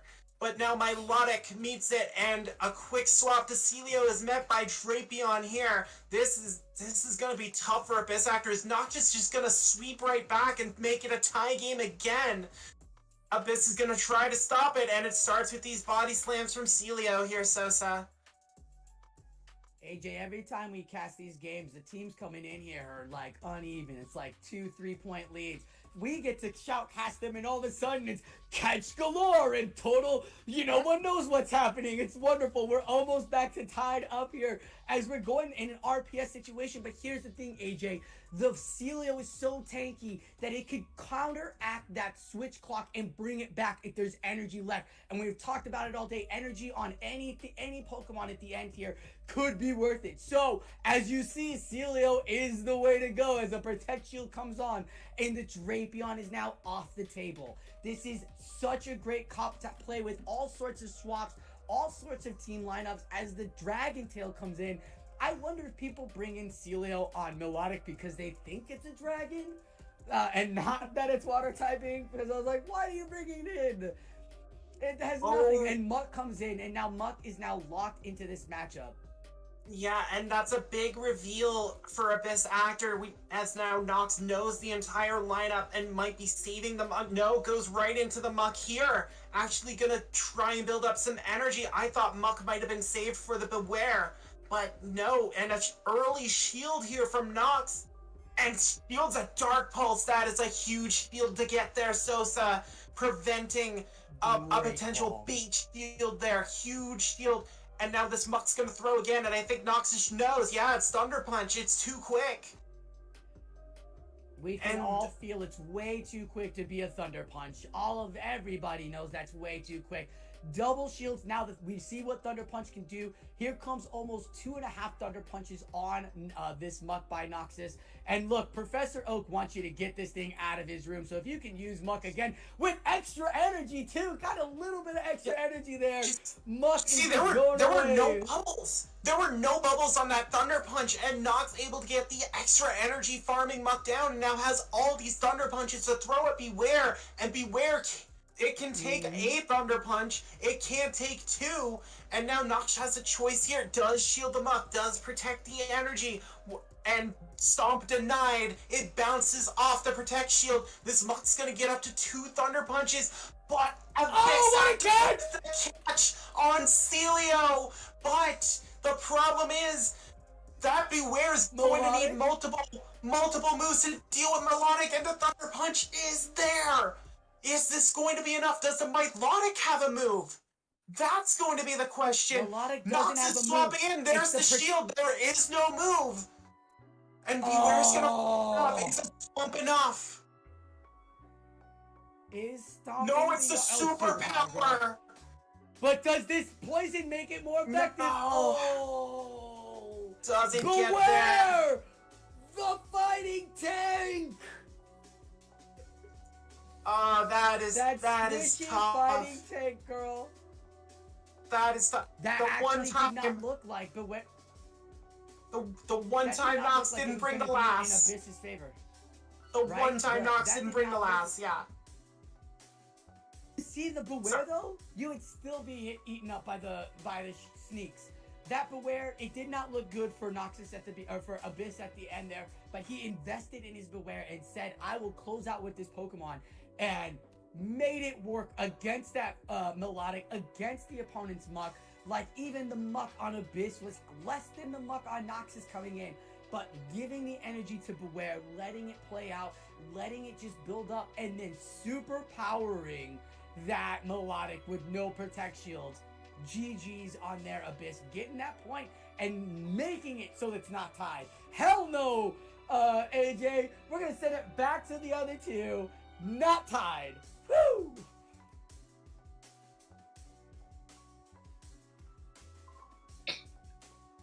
And we're back again. Hello, hello. What a flip around. Having Italy pull out a fantastic run of games, take a 2-point lead running into the final few series of games. Bear in mind it is first to 25 in this team tournament. We have Emma Lange and G. Shazer, however you want to pronounce that. Somebody correct me. By all means, go for it. We've got Pelipper, Beware, Shadow Drapion, Milotic, Muck, Frostlass, so a very standard team from what we've seen. And we've got Poliwrath, we've got Shadow Drapion, we've got Muck, we've got Milotic, we've got Frostlass, and for the first time this evening, we've got Golbat. What do you think? Golbat, is coming to yeah. the matchup? Golbat puts the spice on the French side. It's definitely a really risky pick, considering all the ice types and etc. But definitely it's gonna be a hard wall. I mean, not hard wall, but a really reliable counter against the Beware. But other than the Golbat, all the other Pokemons are really standard, right? But now, whatever stands out is, of course, Frostless, because on each side there is only the Milotics to actually tank all the Shadow Balls and the Avalanches. Absolutely. So let's see how these two players decide to play it out. Are they going to be relying on a Frostless sweep? So we see a Drapion into a Poliwrath. First time we've seen Poliwrath. It is running the Scald and the Dynamic Punch. Clearly been listening to AJ that Dynamic Punch does more damage to a Pelipper than an Ice Punch. I did not know that. Did you know that? No, I didn't. Uses to it's just that, from the Shadow Drapion. Great. We discussed it earlier when we saw it. In comes the Dynamic Punch. This will do a tremendous amount of damage, but a shield comes up on Amalanja's side as well. Now, bear in mind that these are very early shields that we're seeing here. In fact, catches the Sludge Bomb! Wow! Wow! Well, this is why you don't throw immediately, because then your opponent sees, okay, so I'm gonna catch the next one. There is a full Dynamic Punch on that Poliwrath, and that Drapion is empty on energy. The Milotic is going to be able to put some serious pressure on here, but it's going to have to tank a Thunder Punch, which does a lot of damage. He's going to come out. Yeah, I can tank one. Are we going to throw? Are we going to throw? No! Unfortunately, the Muck get into the Thunder Punch one turn early. If there is no shield here, that is massive. It is a lot of damage that goes. It is a lot of energy that is just gone. In comes the Drapion. It's interesting. Farm down. Interesting he decided to come with the Drapion. I definitely would just come up with the Frostless, because you wouldn't have to take this Thunder Punch. But you can't shield it because you know that the Poliwrath has so much energy. Poliwrath's on a full... Ooh, throws. Interesting. Well, he'd faint otherwise. In comes the Milotic. This looks fairly safely over. This double water against the Frostless is not good. It's not good at all. The Frostless hasn't really got anywhere to pivot, unfortunately. The Poliwrath still has a ton of energy. There's still a shield in play. That Dragon Tail is doing so much damage. The Milotic doesn't even let it go. Yeah. Choosing to let it go. This Shadow Ball will put it into the red. Switches in. Hits the Scald, reveals the Scald. Could have chosen not to reveal that. Although we don't know if this game was played before or after the other opponent. But there we go. Revealing that, mud-shotting down, and absolutely perfect dominating win. That was pitch perfect, wasn't it? I think that all started that Muck Sludge Bomb on the Muck. That Muck play was really decisive, threatening the Drapion to actually throw the moves because you just could not farm down. That was decisive. Really good plays. The whole thing. The play with Muck was really what won the match there. Yeah. So let's see. Next match, Milotic onto the Shadow Drapion. Now, this particular Shadow Drapion doesn't run Sludge Bomb. It is running the more standardized Aqua Tail Crunch moveset. Goes straight for the Crunch. This will do a significant amount of damage. Does it get the defense proc? Let's see. Oh, no, it doesn't. No defense drop. How lucky. And catches the save. Wow. That is massive. Nice play. Absolutely. And now how you respond to this Milotic save switch? But so late. Throws in the Pelipper. So late in, the Milotic is almost certainly going to be able to reach the Hyper Beam here. And even with that, there's just so much damage being done by the Dragon Tails. Yeah, Milotic's coming strong against the Pelipper. And shoots the Hyper Beam? Yes. It's a bit laggy for me here on Discord, sorry. Feels the hyper beam. Pelipper throws a weather ball just before the Milotic reaches a surf. The Milotic doesn't survive, unfortunately. Pelipper is very Just enough loaded. damage. However, in comes the Muck. The Muck is going to be able to tank this weather ball quite nicely, but does elect to shield.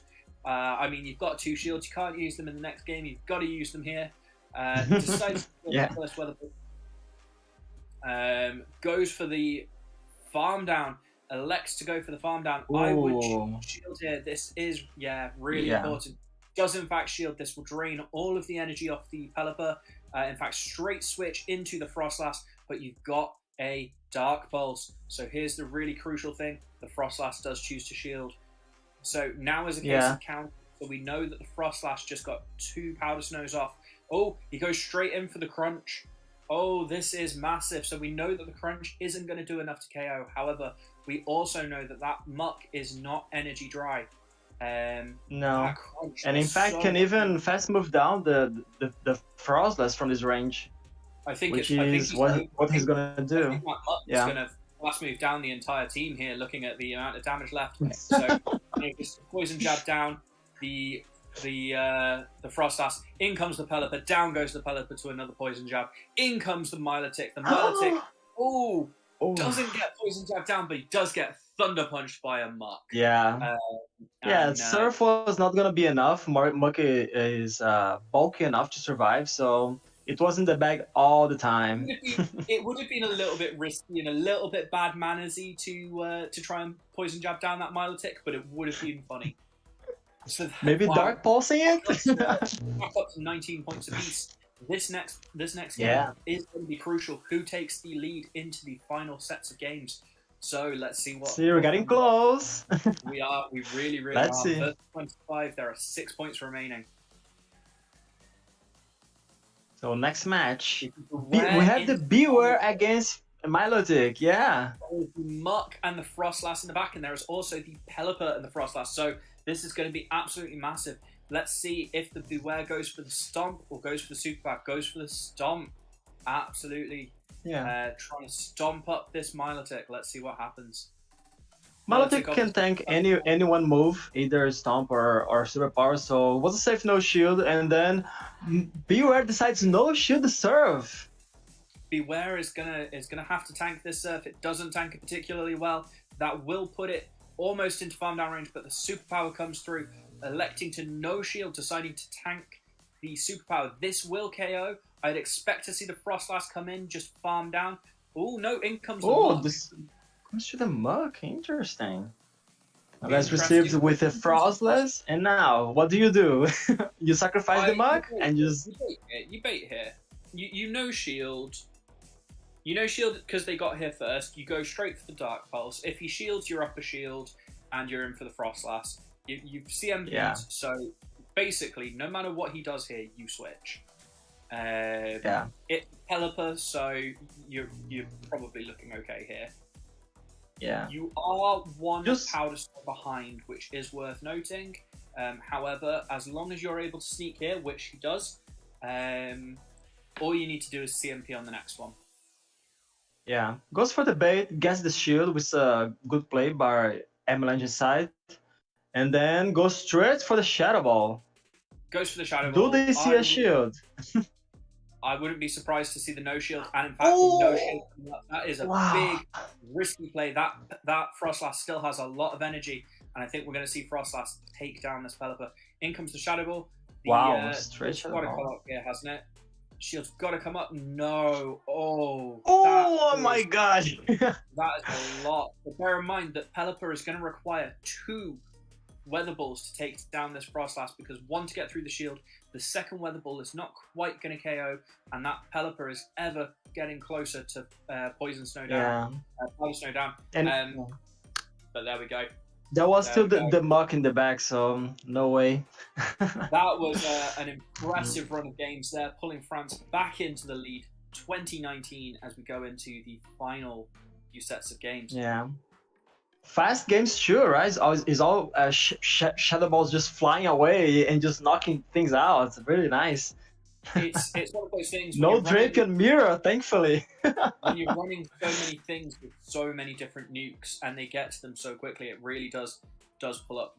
It just deals so much damage. The games go so much quicker, and it is a split-second decision. Deciding not to shield that Frostlass on the Shadow Ball just changes the whole thing. We've got Bomber versus G Shazer, however we're pronouncing this. I'm sorry, it's late. I'm not good with names. And in fact, he's on the chat right now just saying that this was a rematch, so they both knew the backlines.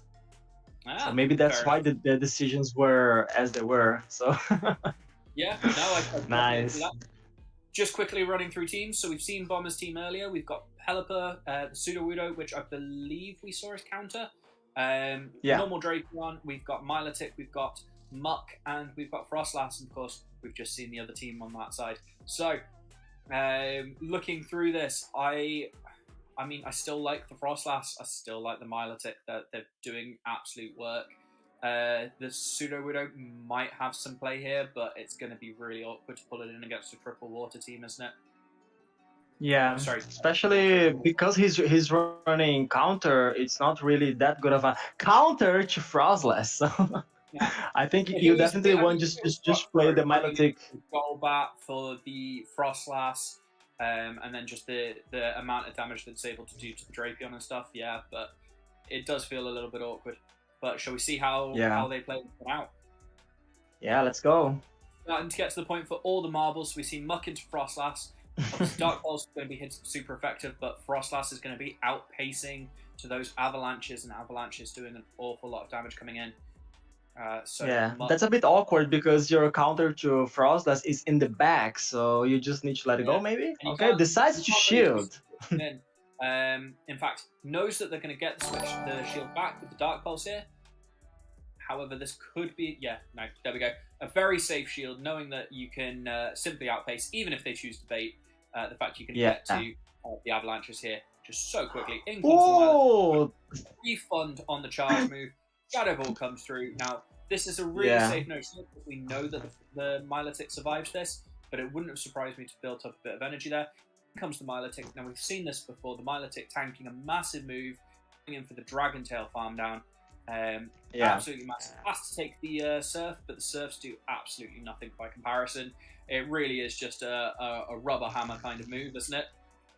And now the Milotic's gonna just throw the Sea's Wrath into Boomerang's Pokemon. And let's see. First Surf coming through. We will see shield. Absolutely in such a dominating position in this particular one, throwing a Surf into the Muck. And this won't quite KO, but it will do an awful lot of damage. The Muck is at a Thunder Punch. He sneaks the Dragon Tail through. Of course, elects not to shield. This Thunder Punch will KO. However, there is a Frostlass in the back that will quite nicely farm down here, I would expect. There is a Frostlass on each side, a shield on each side, and let's see how this chooses to play. You could go into Drapion, but I would expect a Frostlass here. In comes the Frostlass, goes slightly ahead on energy. In fact, reaches the Shadow Ball first, but is in Avalanche range, so very critical here. I would expect to see a shield here. I would expect to see... switch straight into Drapion. Switch? Elects not to... chooses to give too much farm, Yeah. So very, very heads-up play there, but we know that the crunch from Shadow Drapion does so much damage to this Frostlass. This either doesn't quite KO or I think it's gonna KO, right? From this range? Yeah, it does KO. I mean, it was somewhat of a risky play because Frostlass was just one off the second avalanche, but actually it pulls through. I mean, that is what you call just well played, thoroughly thought out, and a deserving win there. Pulling France to 21.4 off that magical 25. Four off, let's go. I mean, we're not biased here, honestly. We're not. We're just happy to see a good match. We'll root for it. Going into the third one, right? Yeah, we're seeing these catches from on Milotics and stuff. It is really game breaking. So we see Poliwrath into Frostlass. Poliwrath obviously sporting the Scald that is going to be very useful here. Now Frostlass sneaks. That will be enough at the Shadow Ball. Poliwrath's in a bit of an awkward position here, hoping for the attack proc. No doesn't get attack debuff, yeah. Yeah. Well, it does not need to shield, yeah. It can survive the Shadow Ball and maybe get off another Scald. The problem is that it's... Ooh, Go, and in fact... what? Anticipated this sack swap! Unbelievable! The catch and dynamic punches. That is a Whoa. very good play. That was a really, oh my truly gosh. good play. Oh my really, gosh. Really, really good. I like that a lot. Gets the Thunder Yeah. Punch just before the Milotic hits the surf. This is putting all the pressure on Bomber. Elects not to shield. We've got a 2 shielded Frostlass potential. That Frostlass is very, very low HP. There is the Drapion, but the Drapion is not going to enjoy tanking Thunder Punches from this Muck. In comes the Frostlass. The Frostlass elects to throw. The Muck choosing to shield, knowing that the Frostlass has a lot of energy, but these poison jabs are going to start adding up. In fact, able to farm up a lot, manages to Thunder Punch just before the Frostlass reaches just the next before the move. avalanche. This is, commits the shield. Takes the shield! Wow! Gets into the Drapion here. The Thunder Punch is coming through. So there's a Drapion on each side, but that Frostlass in the back does have an avalanche. Just be aware of this. It will potentially come up later. Drapion has a lot of energy, and it's normal Drapion versus Shadow. We have seen this many times this evening, haven't we? But that Drapion has a lot of energy to overcome. The Shadow Drapion will come through. Let's see how much damage this Aquatail does. It does do slightly more. Obviously, Shadows really do deal a little bit more damage. It's not just the meme of a Shiny doing more. Yeah, but the problem here is that Drapion is your last Pokemon, so you need to start shielding something. Well, the Frostlass is basically dead, so you need to start shielding. This, I think, is the point. It's coming up to this point where he's going to try and 1-2 combo here. So in's going to come the Frostlass. In does perfect. Wow. In fact, snipes down the Drapion. That is massive. However, that Poliwrath, how close is that Poliwrath to a move? Is that Poliwrath going to be able to Mudshot down here? Think so. Yep. Is one shy of the move. Are they going to reach it? They do, in fact, reach it. Scald is going to take out the Drapion here. That pulls Frank. Oh no, sorry. There's a shield on the other side. My bad. But there's still the Muck in the back, right? Gets the attack. Can it take the crunch? I don't think so. That is. It cannot take this crunch, right? Attack proc. Oh, it doesn't. It doesn't. It falls and the Thunder Punch goes through. So we saw attack drop. Struck. We saw survival. Oh my gosh! We saw a Thunder Punch for the KO, and that was fantastic. Wow! In France, fantastic gameplay, yeah. Just that little bit further ahead. We're starting to get to the point where France is gonna pick up their match points.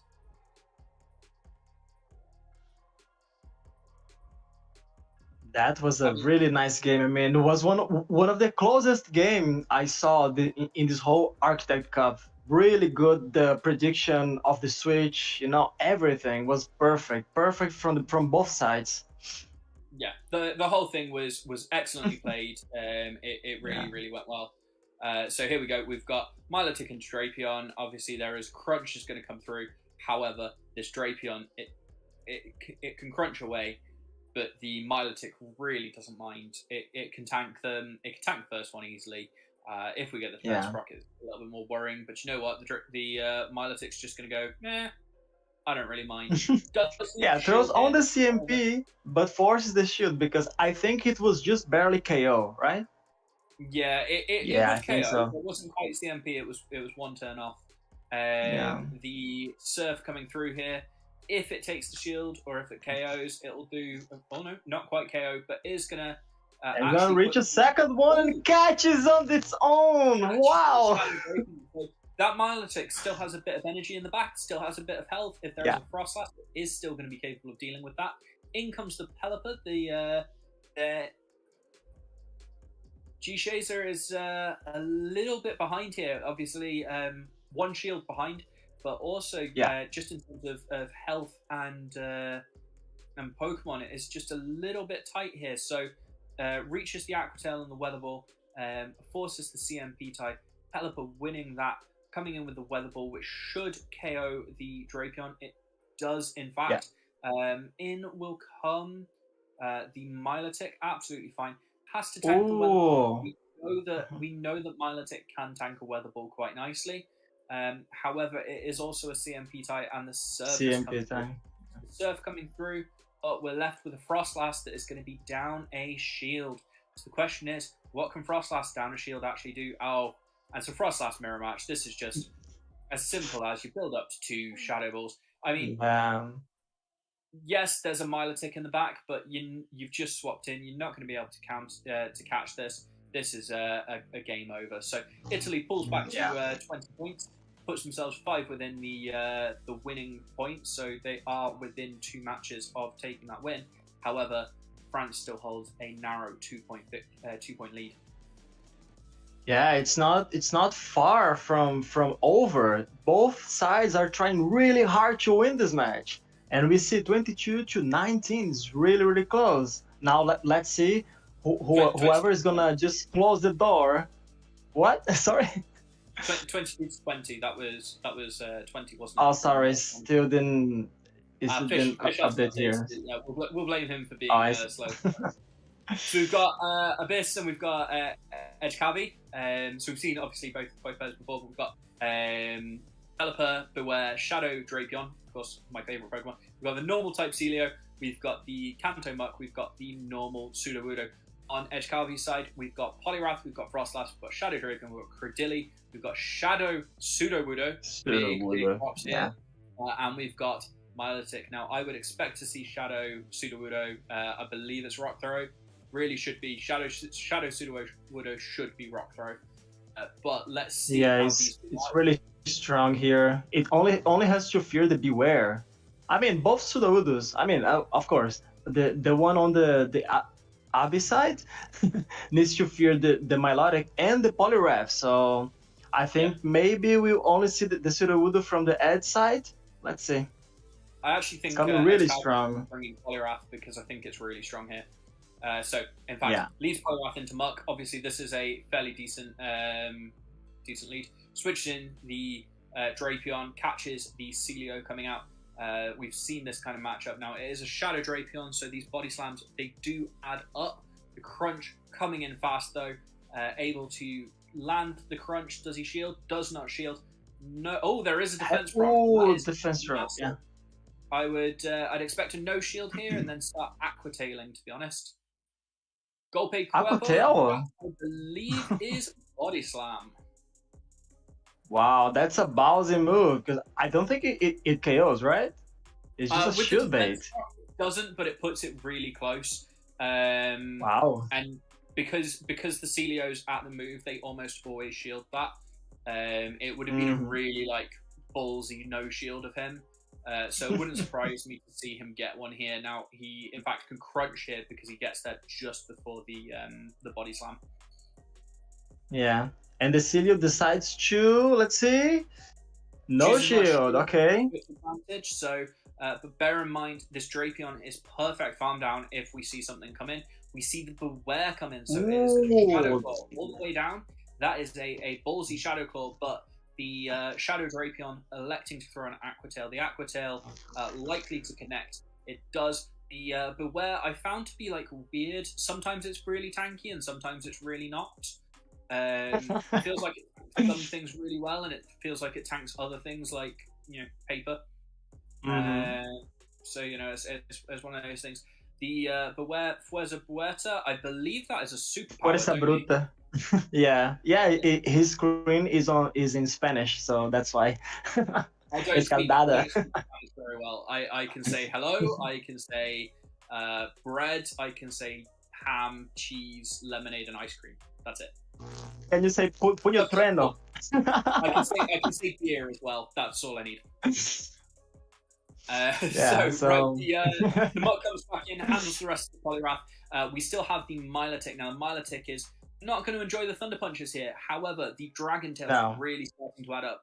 It wouldn't surprise me if that Muck is only going to get off one Thunder Punch before the Milotic is able to farm all the way down. I would expect to see a shield here. I really would, but he doesn't. No shield. Wow. That is a ballsy no shield. That is a really ballsy no shield. In fact, switches just to make sure that they don't get it caught. In comes the Beware. Is this because the Beware potentially has a superpower? Goes for the surf. Not gonna make it in time. No. Yep. Double surf is the play. I don't think the Beware is gonna appreciate this. I don't think Beware's going to appreciate the surf. However, does in fact manage to get a move.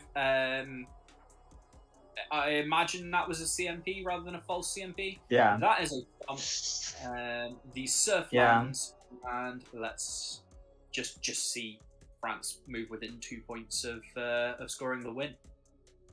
Yeah, the no shield on the Muck was actually quite smart because he knew that even though Thunder Punch is super effective, he knows that he needs to save the shield for Beware because Superpower maybe would hurt even more than the non-stab Thunder Punch coming from Muck. Superpower would have KO'd there, where the Thunder Punch clearly didn't. So yeah, absolutely, really, really well played. Real heads-up play from Edgecarvia there. Yeah. France moving within 2 points. 2 points of a win. 2 points. Take a real miracle from Italy to pull this off. Yeah. We've got Sudowoodo versus Drapion. It is the Rock Throw Sudowoodo. We do love to see it. Now, Aquatail does do quite a lot, but it doesn't KO. Which but I think really frustrating from Drapion's point of view. Yeah. But I think what you want to do, since you have Poliwrath and your own Drapion in the back, maybe just catch the Aquatail? Did he crunch? What? He crunched, and he got the defense proc. Whoa, that's massive. Yeah, let's go. Absolutely fine. In comes the Poliwrath. Now we know Poliwrath versus Beware. This is likely to end up in Poliwrath's favor. Yes, the Beware gets superpower. Superpower is going to start adding up. However, the Poliwrath is quite bulky, has access to the dynamic punch. In comes the Muck. I would expect to see a couple of Scolds being thrown here.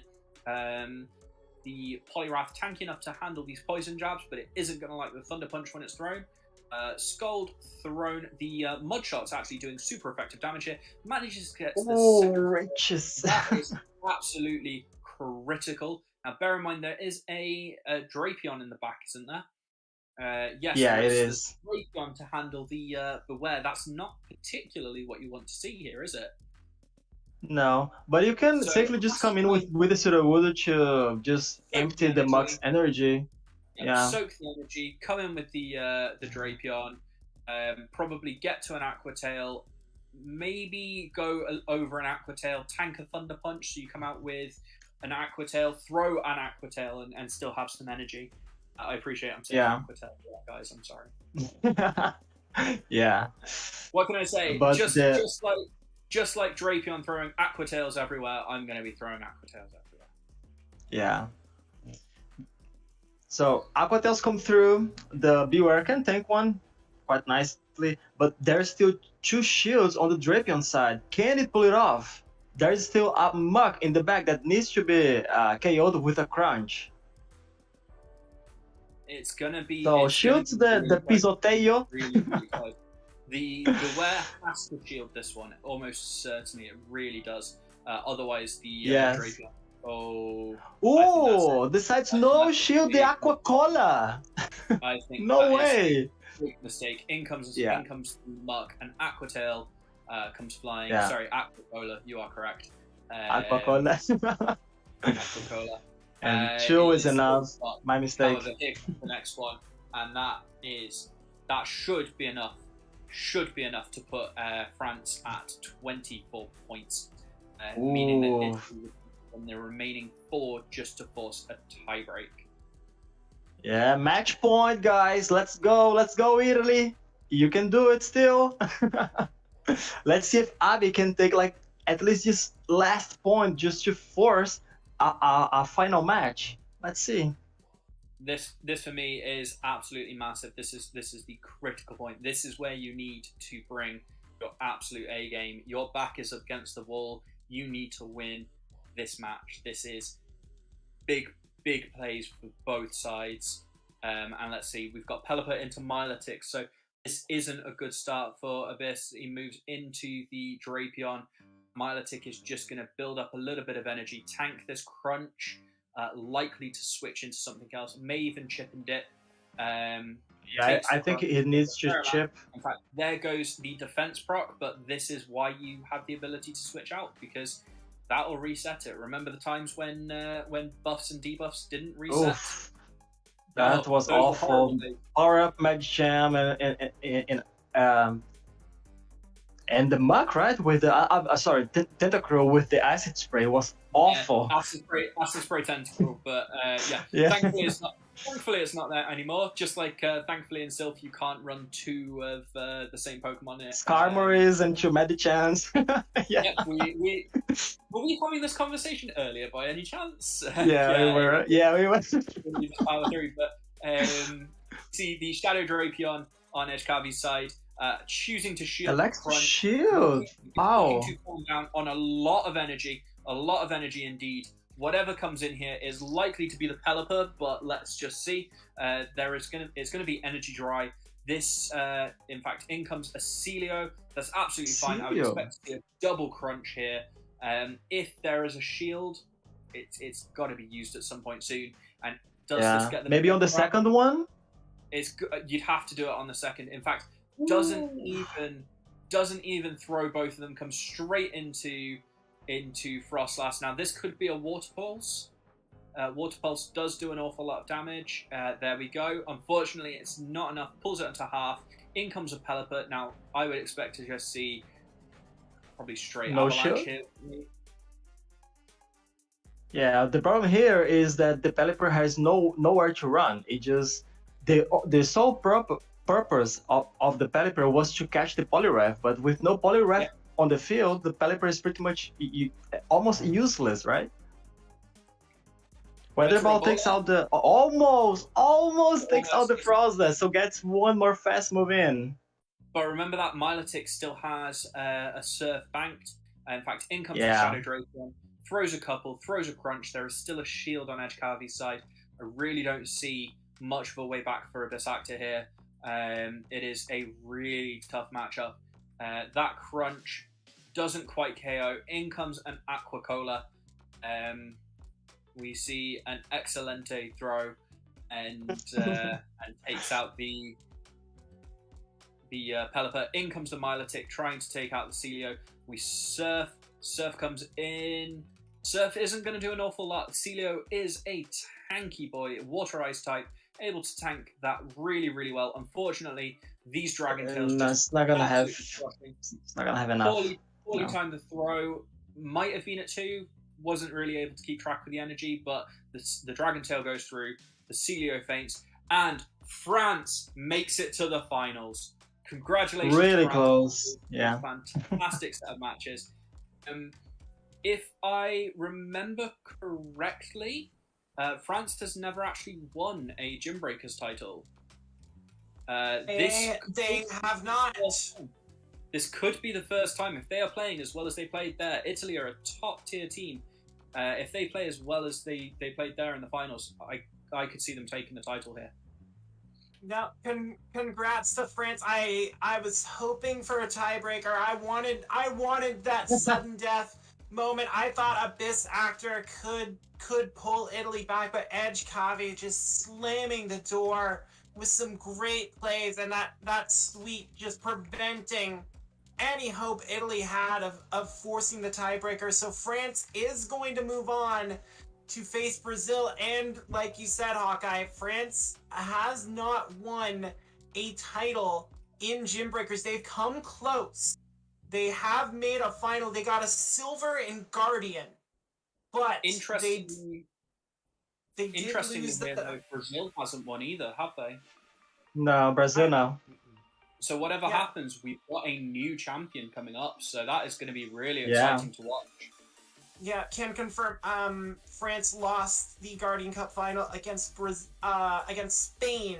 Actually, Spain got the title there, and you are correct. Brazil has only ever had third place finishes. This is the first final that Brazil has made. So, big result here for the South American side. They will draw France in the final. You'll be able to catch that on My PvP Academia. They will have coverage of the final. Will I be on there? I don't know, but of course you are. You can probably bet. We'll see what happens. But yeah, again, cannot wait for that final. Just like you said, just excellent play from the French side. They've been tough.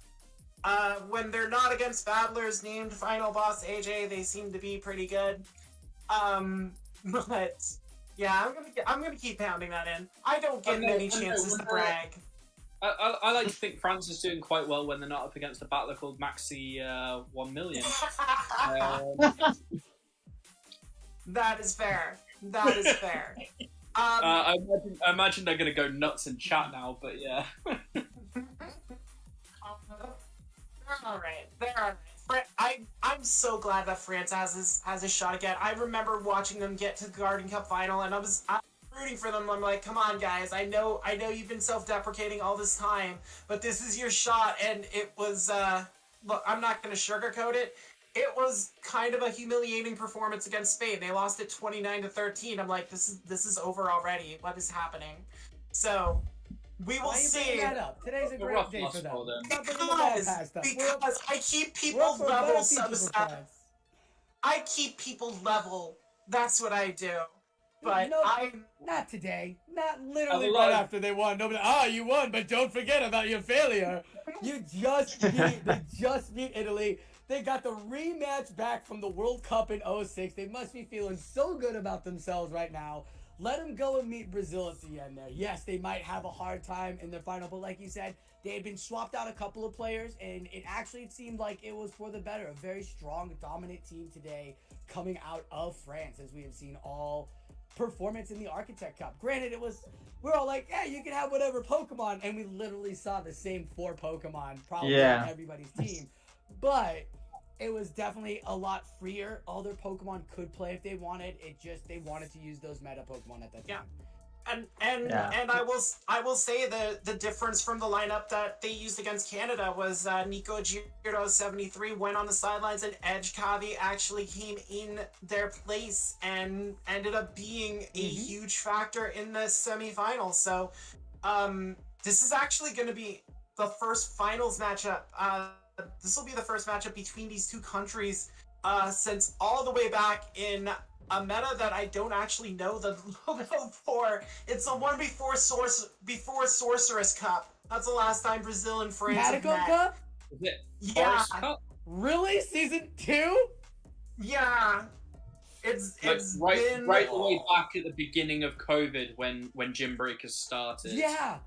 That was literally like when we were all playing the Worlds. When USA was like the Elite Four and the 2 LA battlers, and Canada was like King, Wild Susan Boyle, and McHolden Nuggets. Yeah! Woo! Yeah, man, those were days. Like I remember that stuff. Yeah, jeez. Yeah, so it's gonna be a heck of a battle. Make sure to tune in to My PvP Academia. We do not have a confirmed time yet for the final, but it is Tuesday. Keep an eye on the Gymbreakers announcement channel. They will they'll post it there, won't they? Yeah, exactly. So be sure to check that out. But now that we're at the end of it, time to plug ourselves. I've already done a pretty good job of it, but I'm gonna let my fellow casters have a crack at it. We'll start with Hawkeye 117 in the top left there. Tell everyone where they can find your stuff. So you can find me on Twitter at Hawkeye117SK. That's pretty much it at the moment. I don't have my YouTube channel up and running, but when I do, rest assured, I'll have it plastered everywhere. But yeah, that's sort of where you can find me at the moment. Pacho, where can we find you? Well, also streaming on Twitch under my name here, twitch.tv/PachoBlues. where I do stream in Portuguese because, as you can see, my English is not too sharp, but sometimes we try, right? And I must say it was a it was a pleasure to be here again. Thank you very much for the opportunity, and it was a real pleasure to stream with Hawkeye, which just carried me. Like I was just amazing by the all the comments and how he was just so fluent, and I was like, oh wow, oh yeah, oh yeah, oh yeah, and I was like, okay. But still, it was a great pleasure again to be here, and thank you very much. British accent does wonders for the intelligence quotient, don't it? Sosa Flo, the legend himself, tell everyone. I'm sure they know where to find you, but just remind the people. I doubt it. I'd love it if everybody showed up on Team Rocket Academy every month or every week to support our YouTube videos. We've been mostly we run a channel called Team Rocket Academy. That's where I'm from. We do Sylph metas breakdown, but Sylph is over. We have been interviewing and following the battlers and champions of the Play Pokemon World Championship. So I've interviewed King, I interviewed Bird Power, which that's coming out. I've interviewed Aries and all that stuff. Nexus Ilya should be coming out too. The judges, trying to get bird's eye view of what's been going on out there with these wonderful tournaments. Also the SoCal Swablu factions run, but I just love shoutcasting, and I don't Twitch as much, but if you do see it, it will be on Team Rocket Academy, where we're usually running a Friday night fights, a factions night, or some sort of battling fight night of teams of epic proportions, and our VODs can be seen on Team Rocket Academy on YouTube. Thank you all for hanging out here. I'm grateful to be back on Gymbreakers again. I'm always here like once a month, and it's just been so wonderful. As we were talking, the last time France and Brazil talked, that's when I was fanning out about Gymbreakers, and it's been 2 years now, and it's a wonderful system we have here. It's a great source, so thank you guys for continually putting this on every month. Miss AJ for hosting these, and of course, don't forget about Pogo Raiders. Yeah. Like I said, I mean, the last time Brazil and France met, I didn't even do PvP. Like, I had no idea what logo that was. I don't even know what teams were used. But, You don't even know what the Sylph scoring was like, or what undertap, or the triple circle, if you guys know the triple circle. Oh, no, Baka, you know the triple circle, right? I do know what the triple circle is. I do remember the QSA, the most broken mechanic ever to exist. Oh Yeah. my god. Oh, I okay. remember just So having to bad. tap my phone like this, trying to get the triple circle up. Oh, dear Lord. Everybody tried real hard. Oh, I gotta get the triple circle. No, I think that's why I didn't do Hey, PvP it's okay. in that early bit. Just like, I have to quit before I break my fingers. So, Undercharging was a real skill. Like, at the moment, you Yeah. just miss a couple of bubbles and like, oh yeah, right, okay, well I know if I miss 2, it becomes a great. If I miss like 4, it's less and less. Undercharging was so difficult because like it would go all the way back down to 0, which would do 25% damage. So you had to keep it at a certain width on the circle in order to check how much damage. It was real skill, but It was so completely hard. random. That is how we met Valor Ash, actually, was he undercharged the tournament that King was hosting, and it's kind of how we started the Elite Four out of them. It was like him and Arrow at the time were seen. This was before Ghost Stadium picked up Elite Four off of YouTube, but yeah, Valor Ash was like the king of undertapping. Like everybody was trying to figure out, like, I had the same size circle, how am I doing more damage or less damage? Like, you couldn't figure it out. It was so hard with the circle. But yeah, Valor Ash was king of that. oh my god, one of these streams, I'm just gonna have to sit back and just be like, teach me of the old ways, elders. Oh my god. Alright. Fish needs to go to sleep, so I'm gonna try and be quick here on my promos. You can find me on Twitch at FinalBossAJ, the name on the screen. I am planning on streaming tonight after I go to the grocery store. I'm gonna run Overquill because Sosa told me to run Overquill. So we're gonna see how that works. It means I don't get to run my girl, but if the team bombs, then we're just gonna go right back to her, because of course we are. But You can check me out there. Question. Is he coaching you on how to use Overquill? I mean, I'm open to it, but I'm usually just gonna show up and be like, we'll see what happens. Daddy's got a hot date. He can't be here coaching Overquill. He's the Lord Overquill. Will show you the way, okay? You're doing better than me. I'm here. You can also find me on Twitter at @A_J_Andrews. The underscores are there because Twitter is dumb, as evidenced by the fact that they actually gave me a check mark on the bloody thing, and I don't use it. So what am I doing with Twitter? Absolutely nothing. And any girls at PvP that are out there, get in touch with me. I'm a big patron of the Girls at PvP server, which has such battlers like Bird Power, like you mentioned. We're getting all these girls in there. We're actually getting a second factions team set up next cycle, so that's gonna be fun. Wow. So nice. So yeah, any girls that are out there, hit me up, and I'll be happy to introduce you to the server. Fish is gonna pass out here, so we gotta find someone to raid, and he has found Murda Liz, another girl that PvPs. We're gonna head over there again. Thank y'all for hanging out. She's doing raids in Hawaii, so you know, if you didn't get that shiny bird, I got 2 earlier, so I'm all right. I'm doing fine. But yeah, head on over and check that out. Thank you all again. And yeah, and we do have to thank before we go. I almost forgot. We do have to thank HisuianRyan for the editing work done today. We don't get to call these matches without the editors. So very, very thankful for his work, and we will close on that. So for all the casters, for the editors, for Fish on a Heater in the back there, thank y'all for stopping by. We will see you on Tuesday for the final, and just enjoy the rest of your day, y'all. Cheers!